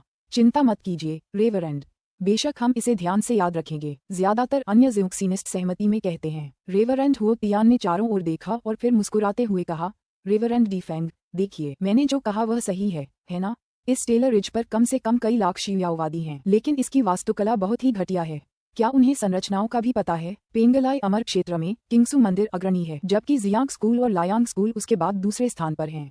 चूंकि रेवरेंड यानजू अत्यंत शक्तिशाली हैं, इसलिए किंगसू मंदिर की स्थिति स्वाभाविक रूप से अडिग है। हालांकि जियांग और लायांग स्कूलों के दो प्रमुख बुजुर्ग एक दूसरे से आग और पानी की तरह नफरत करते हैं। रेवरेंड डी फेंग उदासीन मुस्कान के साथ कहते हैं, आप ये भी जानते हैं कि यहाँ कई लाख जियूयाओवादी हैं, है ना? पेंगलाई अमर क्षेत्र में सबसे ज्यादा शिष्यों वाले स्कूल में केवल कुछ दसियों हजार जियूक्सियानवादी थे और हमें कुल मिलाकर मुश्किल से 1 लाख से ज्यादा मिले। जियूयाओवादियों की वर्तमान पानी के नीचे की कोई भी महाशक्ति हमसे कमजोर नहीं है, और नीला ड्रैगन महल और नीला पानी का भवन तो हमसे थोड़ा ज्यादा शक्तिशाली भी हैं। रेवरेंड हुओ तियान, स्वाद महत्वपूर्ण नहीं है, असली शक्ति महत्वपूर्ण है। इसके अलावा मुझे लगता है कि आपका स्वाद उतना अच्छा नहीं है। डी फेंग, तुमने क्या कहा? रेवरेंड हुओ तियान तुरंत क्रोधित हो गया। उन्होंने जो कीमती गाउन पहना है वह उन्हें टेंगलोंग महाद्वीप स्थित जियांग स्कूल के मुख्यालय द्वारा प्रदान किया गया था। ये देखने में बहुत प्रभावशाली है और निश्चित रूप से एक अनमोल चीज है। वे इसे आमतौर पर महत्वपूर्ण अवसरों पर पहनते हैं। हालांकि रेवरेंड डी फेंग हमेशा कहते हैं कि यह गाउन बहुत ही भद्दा और निम्न स्तरीय है। मैं और क्या कह सकता हूँ? क्या तुम सच में सोचते हो कि तुम्हारा ये गाउन एक खजाना है? रेवरेंड डी फेंग ने तिरस्कार भरी मुस्कान दी। सज्जनों, अगर आप लड़ना चाहते हैं तो आपको हमारे लौटने तक इंतजार करना चाहिए। रेवरेंड यानजू की आवाज ठंडी पड़ जाती है। रेवरेंड हुओ तियान और रेवरेंड डी फेंग दोनों तुरंत एक ठंडी गुनगुनाहट करते हैं और एक दूसरे से बात करना बंद कर देते हैं। बाकी जियूक्सियानिस्ट भी बीच में बोलने की हिम्मत नहीं जुटा पाते। कुछ ही देर में जियूक्सियानिस्ट आखिरकार दूर से स्टेलर टावर देख लेते हैं। जैसे ही उन्होंने ये देखा, वे सब अचंभित रह गए। उनके चेहरे अविश्वास से भर गए। दूर वह तार्किया मीनार सूर्य और चांदनी बिखेर रही है। समुद्र की तलहटी में वह बेहद चमकदार है, किसी चमकीले मोती की तरह आकर्षक। उसकी उमड़ती पवित्र ऊर्जा सभी जियूक्सियानिस्टों को और भी अधिक विस्मित कर देती है। ये स्टेलर टावर है। वहाँ मौजूद जियूक्सियानिस्ट इस पर यकीन नहीं कर पा रहे हैं। उनकी नज़र में जियूयाओवादी बर्बर हैं, क्योंकि शक्तिशाली होने के बावजूद वास्तुकला, हथियार बनाने और गोली बनाने में उनकी तुलना इंसानों से नहीं की जा सकती। हालांकि आगे स्टेलर टावर के आसपास की संरचनाएं 30,000 पहरेदारों के रहने के स्थान हैं। पेंगलाई अमर क्षेत्र में इसकी तुलना में कुछ भी नहीं है। तुम कौन हो? आने वाले लोग। कुल 1000 जियूयाओवादियों की एक टोली सबसे बाहरी क्षेत्र पर नजर रख रही है। इसका नेता कोई और नहीं बल्कि रक्तलाल गुफा का पूर्व संरक्षक वूटोंग है। हम पेंगलाई अमर क्षेत्र से आए मेहमान हैं, जो उद्घाटन समारोह में स्टेलर टावर को बधाई देने आए हैं। मेरे साथी शियूजेनिस्ट, कृपया अपने वरिष्ठों को हमारे बारे में कुछ बताएं। किंगशू मंदिर का एक शिष्य तुरंत एक पहचान पत्र निकालता है और कहता है, वूटोंग को पहले ही पता चल गया था कि इस समूह में कोई शैतानी आभा नहीं है। इसके अलावा उसे बहुत पहले ही बता दिया गया था कि 5 प्रमुख शक्तियों के मेहमान जल्द ही आने वाले हैं, इसलिए वह अंदाजा लगा पाया है कि वे कौन हैं। जवाब सुनते ही वह कहता है, मेरे साथी जियूजेनिस्ट, रुको, मैं तुरंत जाकर अपने वरिष्ठों को सूचित करता हूँ। ऐसा कहने के बावजूद वह मन ही मन कोसता है, शियूक्सियानिस्ट तो अजीब हैं। क्या एक दूसरे को शियूजेनिस्ट कहने के बजाय भाई कहना ज्यादा अच्छा नहीं है? इसके बाद वूटोंग तेजी से स्टेलर टावर की ओर दौड़ता है। कुछ ही देर में किम यू और हो फी मेहमानों का व्यक्तिगत रूप से स्वागत करने के लिए 8 संरक्षकों को बाहर ले आते हैं। हे यू, स्टेलर टॉवर के उच्च वर्ग में अकेला ऐसा व्यक्ति है जो यहाँ आने को तैयार नहीं है। हाँ, मेरे साथी ज़ियूजेनिस्ट। किन यू एक वस्त्र पहने और मुस्कुराते हुए अपने अधीन 8 संरक्षकों के साथ पेंगलाई अमर क्षेत्र से आए लोगों का अभिवादन करने के लिए जाता है। मैं किन यू हूँ, स्टेलर टॉवर का पहला गुरु। यह मेरा भाई वोफी है, दूसरा गुरु, और ये स्टेलर टॉवर के 8 संरक्षक हैं। वह अपने सामने खड़े ज़ियूक्सियनवादियों की ओर देखता है और संक्षेप में उन्हें अपना पक्ष बताता है। रेवरेंड यानजू तुरंत मुस्कुराते हुए कहते हैं, तो आप टावर मास्टर किन यू हैं। मैं रेवरेंड यानजू हूँ, किंगसू मंदिर का सबसे बड़ा बुजुर्ग। मैं जियांग स्कूल के रेवरेंड हो तियान हूँ। मैं लायांग स्कूल के रेवरेंड डी फेंग हूँ। बाकी हमारे साथी ज़ियूजेनिस्ट हैं जो हमारे साथ यहाँ आए हैं। उन्हें एक एक करके परिचय देने की कोई जरूरत नहीं है। रेवरेंड यानजू, रेवरेंड हो तियान, रेवरेंड डी फेंग। किन यू उनमें से प्रत्येक को सलाम करता है और फिर मुस्कुराते हुए कहता है, कृपया मेरे पीछे आइए। वह और रेवरेंड यानजू साथ साथ चलते हैं। हो फी, रेवरेंड हो तियान और रेवरेंड डी फेंग उनके पीछे पीछे चलते हैं। 8 संरक्षक और अन्य ज़ियूक्सियानिस्ट पीछे चलते हैं। इस प्रकार वे सभी एक प्रभावशाली अंदाज में सीधे स्टेलर टॉवर की ओर उड़ते हैं। जैसे जैसे वे स्टेलर टॉवर के करीब आते हैं, रेवरेंड यानजू और उनके लोग उतने ही अधिक आश्चर्यचकित होते हैं। क्या यह अभी भी शियाओयाओवादियों का निवास स्थान है? शायद सबसे अच्छे ज़ियूक्सिनिस्ट मकान और जमीन भी इससे कहीं कमतर हैं। किन यू चुपके से हर ज़ियूक्सियानिस्ट की अभिव्यक्ति को देखता है और मन ही मन हंसता है। ये सच है कि ज़ियूक्सियानिस्ट ज़ियाओवादी निवास स्थानों को नीची नज़र से देखते हैं। महान स्वर्गीय तारकीय संरचना की बदौलत तारकीय मीनार के अंदर हर जगह बादल और धुंध छाई हुई है और कई शानदार इमारतें, रास्ते और गलियारे हैं। ये पूरी जगह अमर प्राणियों की एक संरचना जैसी दिखती है, जिसे देखकर सभी ज़ियूक्सियन वासी दंग रह जाते हैं। यहाँ की पवित्र ऊर्जा इतनी सघन है कि वह बादलों और धुंध में बदल गई है। ये घटना ज़ियूक्सियन स्कूलों में भी होती है, लेकिन बात यह है कि पूरे स्टेलर टॉवर में पवित्र ऊर्जा ऐसी ही है। यह क्षेत्र वाकई बहुत बड़ा है। इसके अलावा यहाँ सुबह की चमक, बाद की चमक, तारों की रोशनी, चांदनी, सूरज की रोशनी भी है। महान स्वर्गीय तारकीय संरचना द्वारा उत्पादित सूर्य का प्रकाश, चांदनी और तारों का प्रकाश उपस्थित ज़ियूक्सियानिस्टों को और भी अधिक आश्चर्यचकित कर देता है। मेरे साथी शियूजेनिस्ट, इस जगह का नाम पेंगलाई पार्क है। ये खास तौर पर आपके मनोरंजन के लिए बनाया गया है। कृपया अंदर आइए और यहीं रुकिए। अगर आपको कुछ चाहिए तो बेझिझक इन महिला सेवकों से अपनी इच्छानुसार ऑर्डर कर लीजिए। किन यू मुस्कुराते हुए कहती है। हालांकि ज़ियूक्सियानिस्टों को रास्ते में देखी गई चीजों से बहुत ज्यादा झटका लगा है, इसलिए वे अभी तक नहीं जागे हैं जब वह अचानक ये कहता है, मेरे साथी ज़ियूजेनिस्ट, क्या ऐसा हो सकता है कि आप इस जगह से संतुष्ट नहीं हैं? किन यू ने फिर पूछा। ऐसी बात नहीं है। रेवरेंड यानजू की आंखें खुशी से भर आईं। मैंने ऐसी अद्भुत जगह पहले कभी नहीं देखी। जब स्टेलर टावर जैसी शानदार जगह का आनंद लेना वाकई एक खुशी की बात है, तो मैं असंतुष्ट क्यों रहूं? रेवरेंड डी फेंग भी मुस्कुराते हुए कहते हैं। श्री किन यू, स्टेलर टावर की वास्तुकला की अद्भुतता हमारी कल्पना से भी परे है। वह अचानक रेवरेंड हो टिंग की ओर देखते हैं और चिढ़ाते हुए कहते हैं, रेवरेंड हो तियान, क्या आपने ये स्टेलर टावर नहीं कहा था? डी फेंग, रेवरेंड हो तियान जल्दी से कहते हैं। अगर रेवरेंड डी फेंग सच में ये कह देंगे तो उनकी बहुत बदनामी होगी। हालांकि वह घमंडी हैं, फिर भी वह यह मानने से खुद को नहीं रोक पा रहे हैं कि इस स्टेलर टावर ने वाकई उनकी उम्मीदों से बढ़कर काम किया है। अगर स्टेलर टावर से तुलना की जाए तो उनके अपने स्कूल की वास्तुकला भी घटिया दर्जे की होगी।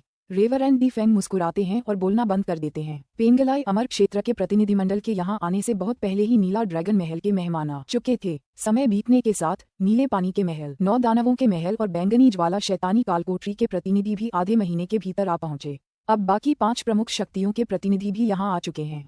सामान्य गुफाएं स्टेलर टावर के उद्घाटन समारोह में शामिल होने के लिए पात्र नहीं हैं। केवल अन्य 5 प्रमुख शक्तियां ही आकर स्टेलर टावर को इस अवसर पर बधाई दे सकती हैं। कुछ दिन बाद उद्घाटन के दिन स्टेलर टावर के सूर्य चंद्र हॉल में, इस हॉल का क्षेत्रफल बहुत बड़ा है। हॉल में कई दर्जन भोज मेजें सजाई गई हैं। अन्य 5 महाशक्तियों से आए मेहमान अपने सिर के ऊपर अनगिनत चमकते सितारों को देखकर आश्चर्यचकित हैं। कई खूबसूरत महिलाएं एक के बाद एक स्वादिष्ट व्यंजन पेश कर रही हैं। विदेशी शियूजेन जगत के विशेषज्ञ सभी बहुत खुश हैं। सबसे अंदर वाली मेज और अन्य मेजों के बीच कुछ दूरी है। इस मेज पर केवल 6 व्यक्ति हैं, एजियो ड्रैगन, ओल्ड फ्री थरियाइड, reverend Yanshu, Yida, Qin Yu और डी लॉन्ग। ये निश्चित रूप से 6 शक्तियों में नंबर 1 व्यक्ति हैं। Ho Fei, He Yu, Di Jian, Tang Shan, Lu Ke, reverend Di Feng, reverend Huoting, Situ Ju और उनके जैसे सभी लोग एक अलग मेज पर बैठे हैं। आज भाई किन यू के टावर का उद्घाटन है। आइए हम सब मिलकर टावर मास्टर किन यू के लिए टोस्ट बनाएं। नीला ड्रैगन सबसे पहले प्याला उठाता है। तुरंत ओल्ड फ्री थरियाइड, रेवरेंड यानजू, यीदा और डी लॉन्ग भी किन यू को बधाई देने के लिए अपने प्याले उठाते हैं और किन यू अपना प्याला उठाकर विनम्रता से जवाब देता है। इसके बाद वे 6 एक ही घूंट में प्याले पी जाते हैं और आपस में उत्साह से चर्चा करने लगते हैं। वे ज्यादातर कुछ गैर जरूरी बातों पर ही बात करते हैं। इन 6 को विदेशी ज़ियूजेन जगत के 6 बड़े बॉस माना जा सकता है और ये पूरी तरह से विदेशी ज़ियूजेन जगत का प्रतिनिधित्व कर सकते हैं। शायद एक साधारण व्यक्ति यह कल्पना भी नहीं कर पाएगा कि इतने 6 महत्वपूर्ण व्यक्ति एक साथ सिर्फ कुछ घोटालों और मजेदार कहानियों के बारे में ही बात कर रहे हैं। भाई किन यू, मैं आपसे एक प्रश्न पूछता हूँ। अगर आप सही उत्तर दे पाए तो मैं आपको 3 पवित्र हथियार दूंगा। आप क्या सोचते हैं? नीला ड्रैगन थोड़ा नशे में मुस्कुराते हुए किन यू से पूछता है। अब किन यू पहले जितना औपचारिक नहीं रहा। 3 टुकड़े, ठीक है, उस समय अपनी बात से पीछे मत हटना, अब बेझिझक मुझसे पूछो। एजियो ड्रैगन हंसते हुए कहता है, तुम्हें यीदा का उपनाम तो पता ही होगा, है ना? बैंगनी बालों वाला कालकोठरी राजा। क्या तुम्हें पता है कि उसे यह उपनाम क्यों मिला? किन यू इस बैंगनी बालों वाले कालकोठरी राजा यीदा को देखता है और तुरंत कहता है, भाई यीदा बैंगनी ज्वाला शैतानी कालकोठरी के नंबर 1 आदमी है, इसलिए स्वाभाविक रूप से उन्हें कालकोठरी राजा कहा जाता है। और उनके बाल बैंगनी हैं, इसलिए उन्हें बैंगनी बालों वाला कालकोठरी राजा कहा जाता है। क्या मैं गलत हूँ? गलत, एजियो ड्रैगन तुरंत चिल्लाया। फिर वह आत्मसंतुष्टि से जोर से हंसा। मुझे पता था कि तुम्हारा अनुमान गलत होगा। यीदा धीरे से अपना प्याला नीचे रखता है और अपनी झुकी हुई पुतलियां ऊपर उठाकर एजियो ड्रैगन की ओर देखता है। उसकी पुतलियों में बैंगनी रोशनी उसे बहुत अजीब बना रही है। एजियो ड्रैगन, मैंने देखा है कि तुम हमेशा मेरे बारे में बात करते हो। उस दिन 9 डायमंड्स हॉल के उद्घाटन में भी तुमने मेरे बारे में बात की थी, है ना? रेवरेंड यानजू ने चेहरे पर एक गर्मजोशी भरी मुस्कान के साथ कहा। यीदा, एजियो ड्रैगन से बहस मत करो। ऐसा नहीं है कि तुम उसके चरित्र को नहीं जानते। अधिपति एजियो ड्रैगन, आपने मुझे यह नहीं बताया कि भाई यीदा को बैंगनी बालों वाला कालकोठरी राजा उपनाम क्यों मिला। किन यू ने तुरंत दबाव डाला। हालांकि बूढ़ा सन की 3 आंखों वाला कहता है, मैं तुम्हें बताता हूँ। अतीत में जियो और सीटू जू ने पर्पल फ्लेम डेविलिश डंगोन में नंबर 1 जियोमोइस्ट बनने के लिए आपस में लड़ाई की थी। यीदा को न कोई स्कूल मिला, न कोई गुट और न ही कोई समर्थन। फिर भी उसने जियो और सीटू जू को बंदी बनाकर पूरे 3 साल जेल में डाल दिया। उसने उनसे बात भी नहीं की। 3 साल बाद ही उसने उनसे पूछा कि क्या वे उसे पर्पल फ्लेम डेविलिश डंगोन का शीर्ष व्यक्ति मानते हैं। किन यू चौंक गया। एजियो ड्रैगन जोर से हंसता है और कहता है, इस यीदा की एक अजीब आदत है। किसी को पकड़ने के बाद वह विरोधी की शक्ति को सील कर देता है और उससे बात करने से पहले उसे कई सालों के लिए जेल में डाल देता है। लोगों को जेल में बंद रखना उसे पसंद है, इसलिए ही कुछ विशेषज्ञ उसे कालकोठरी का राजा कहते हैं। यीदा एक प्याला पीता है और फिर गंभीरता से कहता है, मुझे दूसरों से बकवास करने से सबसे ज्यादा नफरत है, इसलिए मैंने उनकी शक्ति को सील करके उन्हें 3 साल के लिए जेल में बंद कर दिया। अकेलापन ही उन्हें पागल बना सकता है। 3 साल बाद अगर वे मेरी बात मानने को तैयार नहीं होते तो मैं उन्हें 10 या 20 साल और जेल में बंद कर देता। किन यू आश्चर्यचकित है। एक बार उनकी शक्ति सील हो जाने के बाद विरोधी बंद कमरे में प्रशिक्षण भी नहीं ले पाएंगे। हर समय बंद रहना और बात करने के लिए कोई न होना वाकई एक दर्दनाक अनुभव है। यीदा से पहले बैंगनी लौ वाले शैतानी कालकोठरी के नंबर 1 विशेषज्ञ शैतान राजा कहलाते थे। सिर्फ वही एक है जिसे कालकोठरी राजा कहा जाता है। बूढ़ा सन की 3 आंखों वाला मुस्कुराते हुए कहता है। उसके शब्दों में प्रशंसा का भाव है। साफ जाहिर है कि उसे यीदा के काम बहुत पसंद हैं। हालांकि डी लॉन एक तरफ कम स्पिरिट में शराब पी रहे हैं। मूल रूप से 9 दानव हॉल में 9 भाई थे, लेकिन 5 पहले ही मर चुके हैं। 9 दानव हॉल की शक्ति में भारी कमी आई है, इसलिए स्वाभाविक रूप से अन्य शक्तियों की नज़र में इसकी स्थिति कम हो गई है। ये बॉस अपनी मर्जी से एक दूसरे के मामलों पर चर्चा करते रहते हैं। काफी देर बाद रेवरेंड यानजू अचानक हाथ हिलाते हैं। उनकी तात्विक ऊर्जा उमड़ पड़ती है और उनके चारों ओर एक प्रतिबंधात्मक जादू बना देती है। बाकी पांचों तुरंत उन्हें शक की निगाहों से देखते हैं। रेवरेंड यानजू मुस्कुराते हुए कहते हैं, सभी लोग, मैंने यह मंत्र इसलिए पढ़ा क्योंकि मुझे आपसे कुछ महत्वपूर्ण बात पर चर्चा करनी है। बताओ, क्या बात है कि तुम इसे इस तरह गुप्त रखना चाहते हो? नीला ड्रैगन मुस्कुराते हुए कहता है।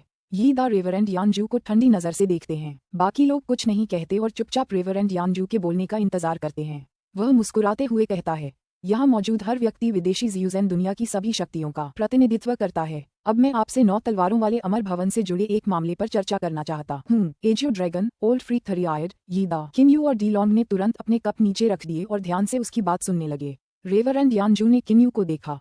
टॉवर मास्टर किन यू, 8वीं जेड तलवार आपके हाथों में है ना? किन यू को संदेह हो रहा है। रेवरेंड यानजू किस बारे में बात करना चाहते हैं? उन्हें अचानक याद आता है कि जब एजियो ड्रैगन पैलेस का प्रतिनिधिमंडल पहली बार स्टेलर टॉवर में पहुंचा था, तब एजियो ड्रैगन ने उनसे क्या कहा था।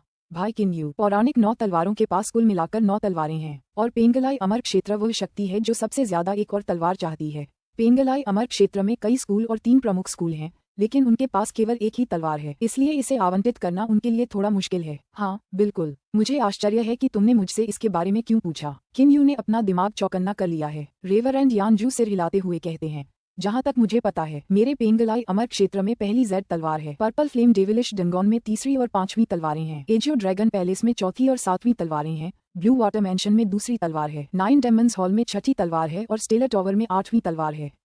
क्या मैं सही हूँ? सब लोग, अन्य 5 शक्तियों के नेता सिर हिलाते हैं। इसलिए मैं आशा करता हूँ कि आप सभी मुझे अपनी ज़ैड तलवारें उधार देंगे ताकि मैं उनका थोड़ा उपयोग कर सकूं।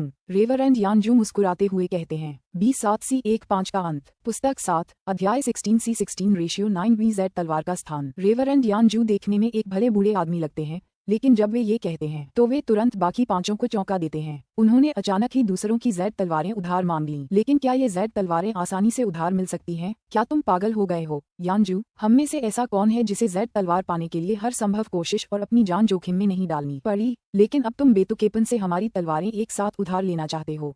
क्या तुम पागल हो गए हो? एजियो ड्रैगन भौहें चढ़ाकर कहता है। डीलोंग ने बर्फ जैसी ठंडी आवाज में कहा। रेवरेंड यानजू, ये बहुत गंभीर मामला है। मैं इससे सहमत नहीं हो सकता।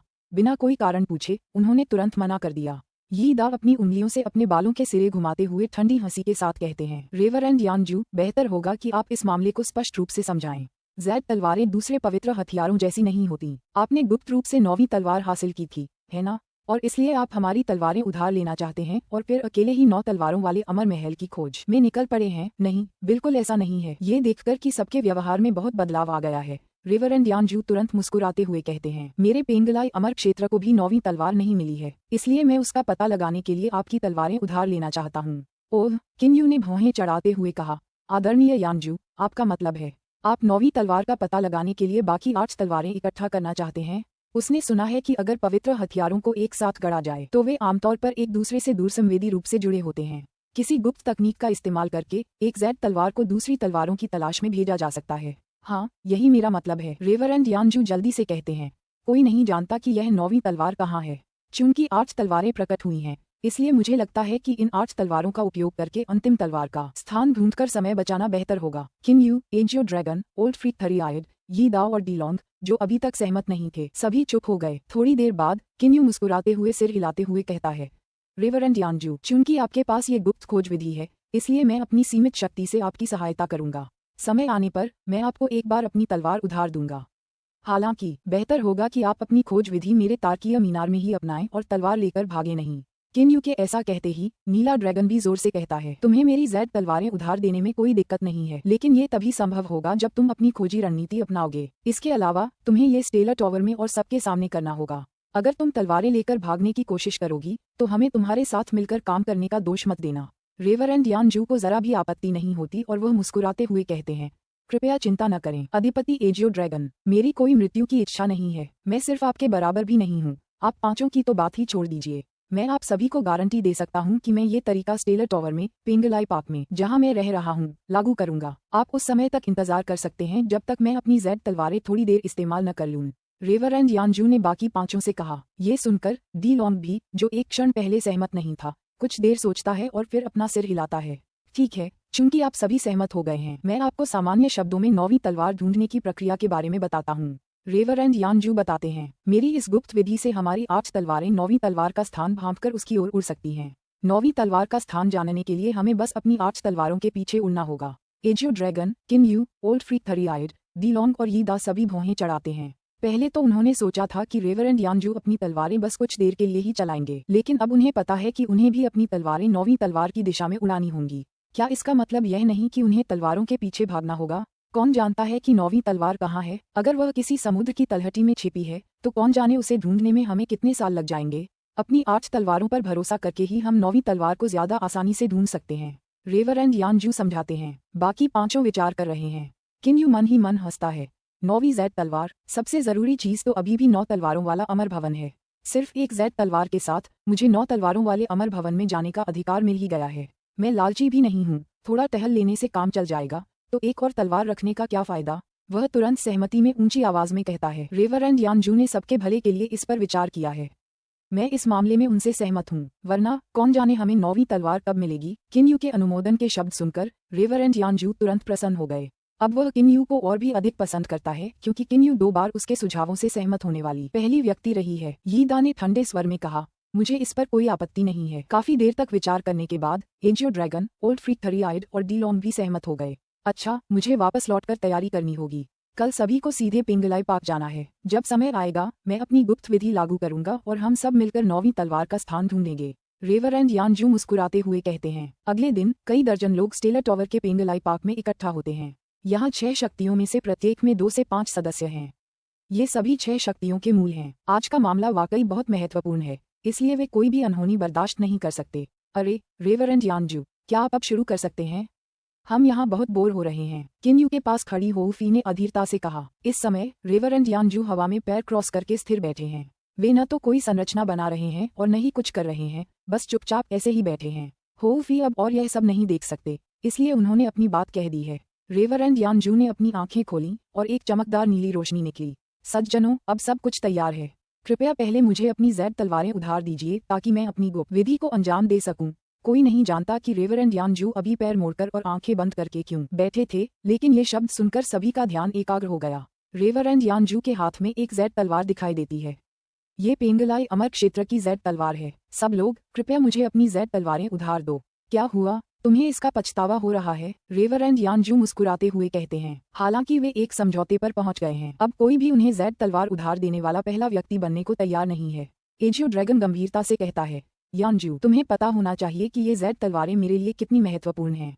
कभी भी कोई चालाकी करने की कोशिश मत करना। अगर कुछ अप्रत्याशित हो जाए तो मुझे निर्दयी होने का दोष मत देना। ठीक है, इन्हें ले लो। वह हाथ बढ़ाता है और 2 ज़ैड तलवारें निकल आती हैं। रेवरेंड यानजू ने अपना हाथ बढ़ाया। वे दोनों ज़ैड तलवारें तुरंत उसके हाथ में आ गईं। चिंता मत करो एजियो ड्रैगन, इस समय मैं कोई मजाकिया हरकत करने की हिम्मत कैसे कर सकता हूँ? मुझे आशा है कि आपको अपने शब्द याद होंगे। एजियो ड्रैगन अपना पूरा ध्यान रेवरेंड यानजू पर केंद्रित करता है। किन यू मुस्कुराते हुए कहता है, रेवरेंड यानजू, मेरे तार्कीय टावर का निर्माण मेरे चाचा ने स्वयं किया था। ये बहुत समय से लुप्त पौराणिक महान स्वर्गीय तार्कीय संरचना है। एक बार यह वास्तव में सक्रिय हो जाए तो आपके पास बाहर निकलने का कोई रास्ता नहीं होगा। ऐसा कहने के बाद वह रेवरेंड यानजू को अपनी ज़ैड तलवार फेंक देता है। यद्यपि उन्होंने महान स्वर्गीय तार्कीय संरचना का केवल संक्षिप्त परिचय ही दिया है, फिर भी उन्होंने रेवरेंड यानजू को भयभीत कर दिया है। उसे जरा भी चिंता नहीं कि उसने दूसरों को नाराज किया है। रेवरेंड यानजू, यी दा वगैरह सभी अनुभवी और बेहद चालाक हैं। ये जानते हुए कि उसे उस महाविशेषज्ञ का समर्थन प्राप्त है, वे स्वाभाविक रूप से उसे अपनी मर्जी से धोखा देने की हिम्मत नहीं करेंगे। महान स्वर्गीय तार्कीय संरचना डी लॉन्ग भौहें चढ़ाता है। टावर मास्टर किन यू, अगर ठीक से कहूँ तो आपका तार्कीय टावर एक अद्भुत दुनिया है, लेकिन सच कहूँ तो यह एक मृत जाल भी है। अगर आप हमारे साथ कुछ करना चाहते हैं तो डी जियान और डी जू, जो उसके साथ यहाँ आए हैं, भी किन यू को ठंडी नजरों से देखते हैं। हालांकि अब उनमें किन यू से बदला लेने की हिम्मत नहीं है, फिर भी वे किन यू के प्रति शत्रुतापूर्ण हैं। बूढ़ा सन की 3 आंखों वाला ठंडी हंसी के साथ कहता है, अपना मुंह बंद करो डी लॉन्ग। अगर किन यू सचमुच तुम्हें मारना चाहता तो शायद तुम और तुम्हारे बाकी भाई उस दिन काली चट्टान वाले द्वीप पर अपनी जान गंवा देते। वह खुद को इस तरह परेशान क्यों कर रहा है? ओल्ड फ्रीक थरी आइड और एजियो ड्रैगन दोनों जानते हैं कि अंकल लेन दुर्जेय है, इसलिए वे किन यू के साथ बहुत अच्छा व्यवहार करते हैं। समय बर्बाद मत करो, हमें जल्दी से 9वीं तलवार ढूंढनी चाहिए। यी दा चिल्लाया। सभी लोग तुरंत बात करना बंद कर देते हैं और रेवरेंड यानजू को एक एक करके अपनी ज़ैड तलवारें दे देते हैं। किन यू, तुम क्या कर रही हो? मिस लियर की आवाज अचानक तेज हो गई। वह मुस्कुराते हुए आगे बढ़ी और अपने सामने हो रही गतिविधियों को देखने लगीं। 8 ज़ैड तलवारों को देखकर उन्होंने एक पल के लिए अपनी आंखें हल्की सी बंद की, फिर खोल दी। अब उनकी आंखों से ज्ञान की किरणें निकल रही थीं। कियान लांग महाद्वीप पर लियर धीरे से अपने आप से बुदबुदाती है। उसकी आवाज सुनकर किन यू को अब इस बात की परवाह नहीं रही कि रेवरेंड यानजू उस गुप्त विधि को कैसे अंजाम देते हैं। वह तुरंत मुड़ा और उसकी ओर बढ़ते हुए बोला, लियर, तुमने अभी क्या बुदबुदाया? कुछ नहीं, वह सिर हिलाते हुए कहती है। किन यू उसे एक मंडप में ले जाता है, फिर दोनों बैठ जाते हैं। उसे जरा भी चिंता नहीं है कि रेवरेंड यानजू कुछ बेईमानी करने की हिम्मत करेंगे। आखिरकार जब एजियो ड्रैगन जैसे इतने सारे विशेषज्ञ देख रहे हों तो उसे इस बात की चिंता क्यों हो कि रेवरेंड यानजू कोई चाल चलने की हिम्मत करेंगे। वह ज़्यूक्सिनिस्ट क्या कर रहा है? किन यू, लियर रेवरेंड यानजू की ओर इशारा करता है जो हवा में तैर रहा है। किन यू ने अपना सिर घुमाकर देखा।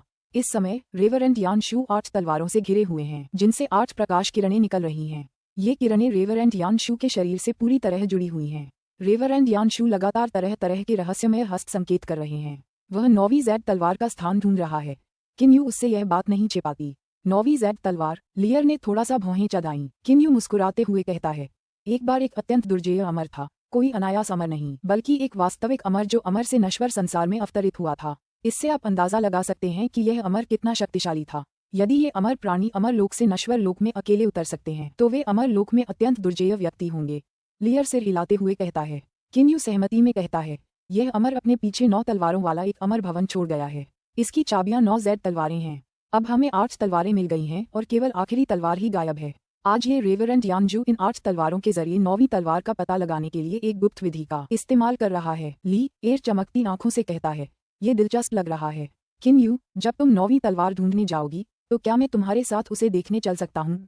किन यू ने भौहें चढ़ाते हुए कहा, तुम कर सकती हो, लेकिन जब हम उसे ढूंढने जाएंगे तो वे जेड तलवारें बहुत तेज उड़ेंगी। तुम अभी सिर्फ जिंदन स्टेज पर हो, इसलिए तुम्हारी उड़ने की गति। उसने मिस लियर की असली उड़ने की गति कभी नहीं देखी। चिंता मत करो, मेरे पास एक खास जादुई शक्ति है और यह गति से जुड़ी है। ली के चेहरे पर गर्व की झलक है। ठीक है, तो मैं देखना चाहता हूँ कि जिंदन स्टेज पर तुम्हारी जैसी छोटी लड़की कितनी तेज हो सकती है, किन यू ने मजाक करते हुए कहा। लियर बहुत आत्मविश्वास से कहता है, ठीक है, उस समय आप मेरी गति देखेंगे। जब किन यू और लियर आपस में बातें कर रहे थे, रेवरेंड यानजू के सिर पर पसीने की बड़ी बड़ी बूंदें उभर आईं। आखिरकार उनकी गुप्त विधि सफलतापूर्वक पूरी हो गई। तलवार की ऊर्जा की 8 धाराएं आकाश में उछलीं। उसी समय रेवरेंड यानजू जोर से बोले, सब लोग, मेरी गुप्त विधि सफल हो गई है। ये 8 तलवारें तुरंत 9वीं तलवार की ओर उड़ जाएंगी। आपको बस उनका अनुसरण करना है। चलो चलें, किन यू। ली एयर तुरंत खड़ा हो जाता है। किन यू उसका पीछा करते हुए हो फी और भीड़ की ओर जाता है। कुछ देर बाद वे 8 तलवारें अचानक ऊपर उड़ने लगती हैं।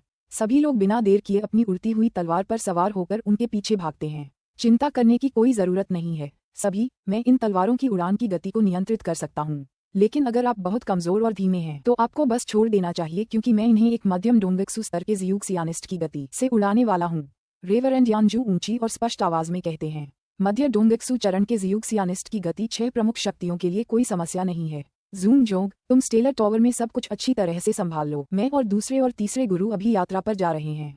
किन यू एक तरफ से जून जोंग को आदेश देता है। हाँ टावर मास्टर। हालांकि जून जोंग मन ही मन खुश है। जब तीनों टावर स्वामी चले जाएंगे तो स्टेलर टावर में सबसे ज्यादा अधिकार उसी के पास होगा, लेकिन वह विद्रोह करने की हिम्मत भी नहीं करेगा, क्योंकि यह बात फैल चुकी है कि किन यू और होफी इतने शक्तिशाली हैं कि उन्होंने 9 दानवों के हॉल के कई महापुरुषों को भी मार डाला है।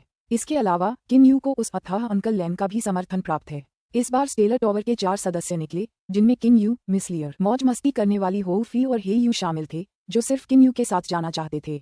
AJIO dragon palace, blue water mansion, Pinglai immortal region, 9 demons hall और पर्पल फ्लेम डेविलिश डंगॉन सभी 4-5 सदस्यों के साथ निकल पड़ते हैं। ये सभी 8 तलवारों के पीछे बेहद तेजी से दौड़ते हैं। स्टेलर टॉवर से बाहर निकलने के बाद 8 तलवारें अप्रत्याशित रूप से सीधे उत्तर की ओर उड़ जाती हैं। मैंने कभी नहीं सोचा था कि यह स्टेलर टावर के उत्तर में होगा। यह वाकई एक झटका है। एजियो ड्रैगन जोर से हंसता है। इस समय 8 तलवारें एक साथ उड़ रही हैं और उनके पीछे कई दर्जन व्यक्ति हैं। ली एयर को छोड़कर सभी कम से कम मध्य डोंगक्सू चरण तक पहुंच चुके हैं। किन यू अपनी तलवार पर उड़ रहा है। ली एयर उसके एक तरफ हवा में उड़ रही है, फिर भी वह आसानी से दूसरों की उड़ान की गति के साथ कदमताल मिला रही है। लियर, आपकी गति। किन यू हक्का बक्का रह गया। हवा में उड़ना तलवार पर उड़ने से कहीं ज्यादा धीमा होता है। हालांकि जिंदन स्टेज पर ली एयर अप्रत्याशित रूप से किन यू और बाकियों की तरह तेजी से हवा में उड़ रही है। कोई आश्चर्य नहीं कि वह इतनी आत्मविश्वासी है। क्या मैंने पहले नहीं कहा था कि मुझे अपनी गति पर पूरा भरोसा है। लियर ने एक शानदार मुस्कान दी। हो फेई, जो एक तरफ अपनी मोटी काली छड़ी पर बैठा है, अपनी पूंछ हिलाता है और 1-2 बार पलकें झपकाते हुए बुदबुदाता है। राक्षस। बहन लियर सच में एक राक्षस है। तुम जिंदन स्टेज पर इतनी तेज कैसे हो सकती हो। किन यू मुस्कुराए बिना नहीं रह सका। सब लोग निश्चिंत होकर उत्तर दिशा की ओर उड़ते रहते हैं। काफी देर बाद दूर से विशाल कियानलोंग महाद्वीप दिखाई देता है। किन यू का मन थोड़ा उत्तेजित हो जाता है। असंभव, ये कियानलोंग महाद्वीप पर नहीं हो सकता। इस क्षण उसके मन में विभिन्न छवियां कौंधती हैं। उनमें एक बच्चे के रूप में देर रात माउंट डोंगलान के शीर्ष पर तारों को देखने की उनकी छवियां, मास्टर झाओ यूंगसिंग द्वारा डांटे जाने के दौरान कड़ी मेहनत करने की उनकी छवियां, अकेले बाहरी तकनीकों का अभ्यास करने की उनकी छवियां, हत्यारे लियू जिन के रूप में पहली बार हत्या करने की उनकी छवियां, 4 इन 9 स्वर्गीय क्लेश के बगल में वू जिन के खिलाफ अपने जीवन को जोखिम में डालने की उनकी छवियां, जियांग यांग से मौत तक लड़ने की उनकी छवियां। अब समय आ गया है कि मैं वापस लौटूं और पिताजी से मिलूं। जब किन यू इस परिचित महाद्वीप को देखता है तो उसके दिल की गहराइयों में छिपी भावनाएं उमड़ने लगती हैं। इस प्रकार विदेशी ज़ियूज़ेन दुनिया के कई शीर्ष विशेषज्ञ कियानलोंग महाद्वीप में आ चुके हैं।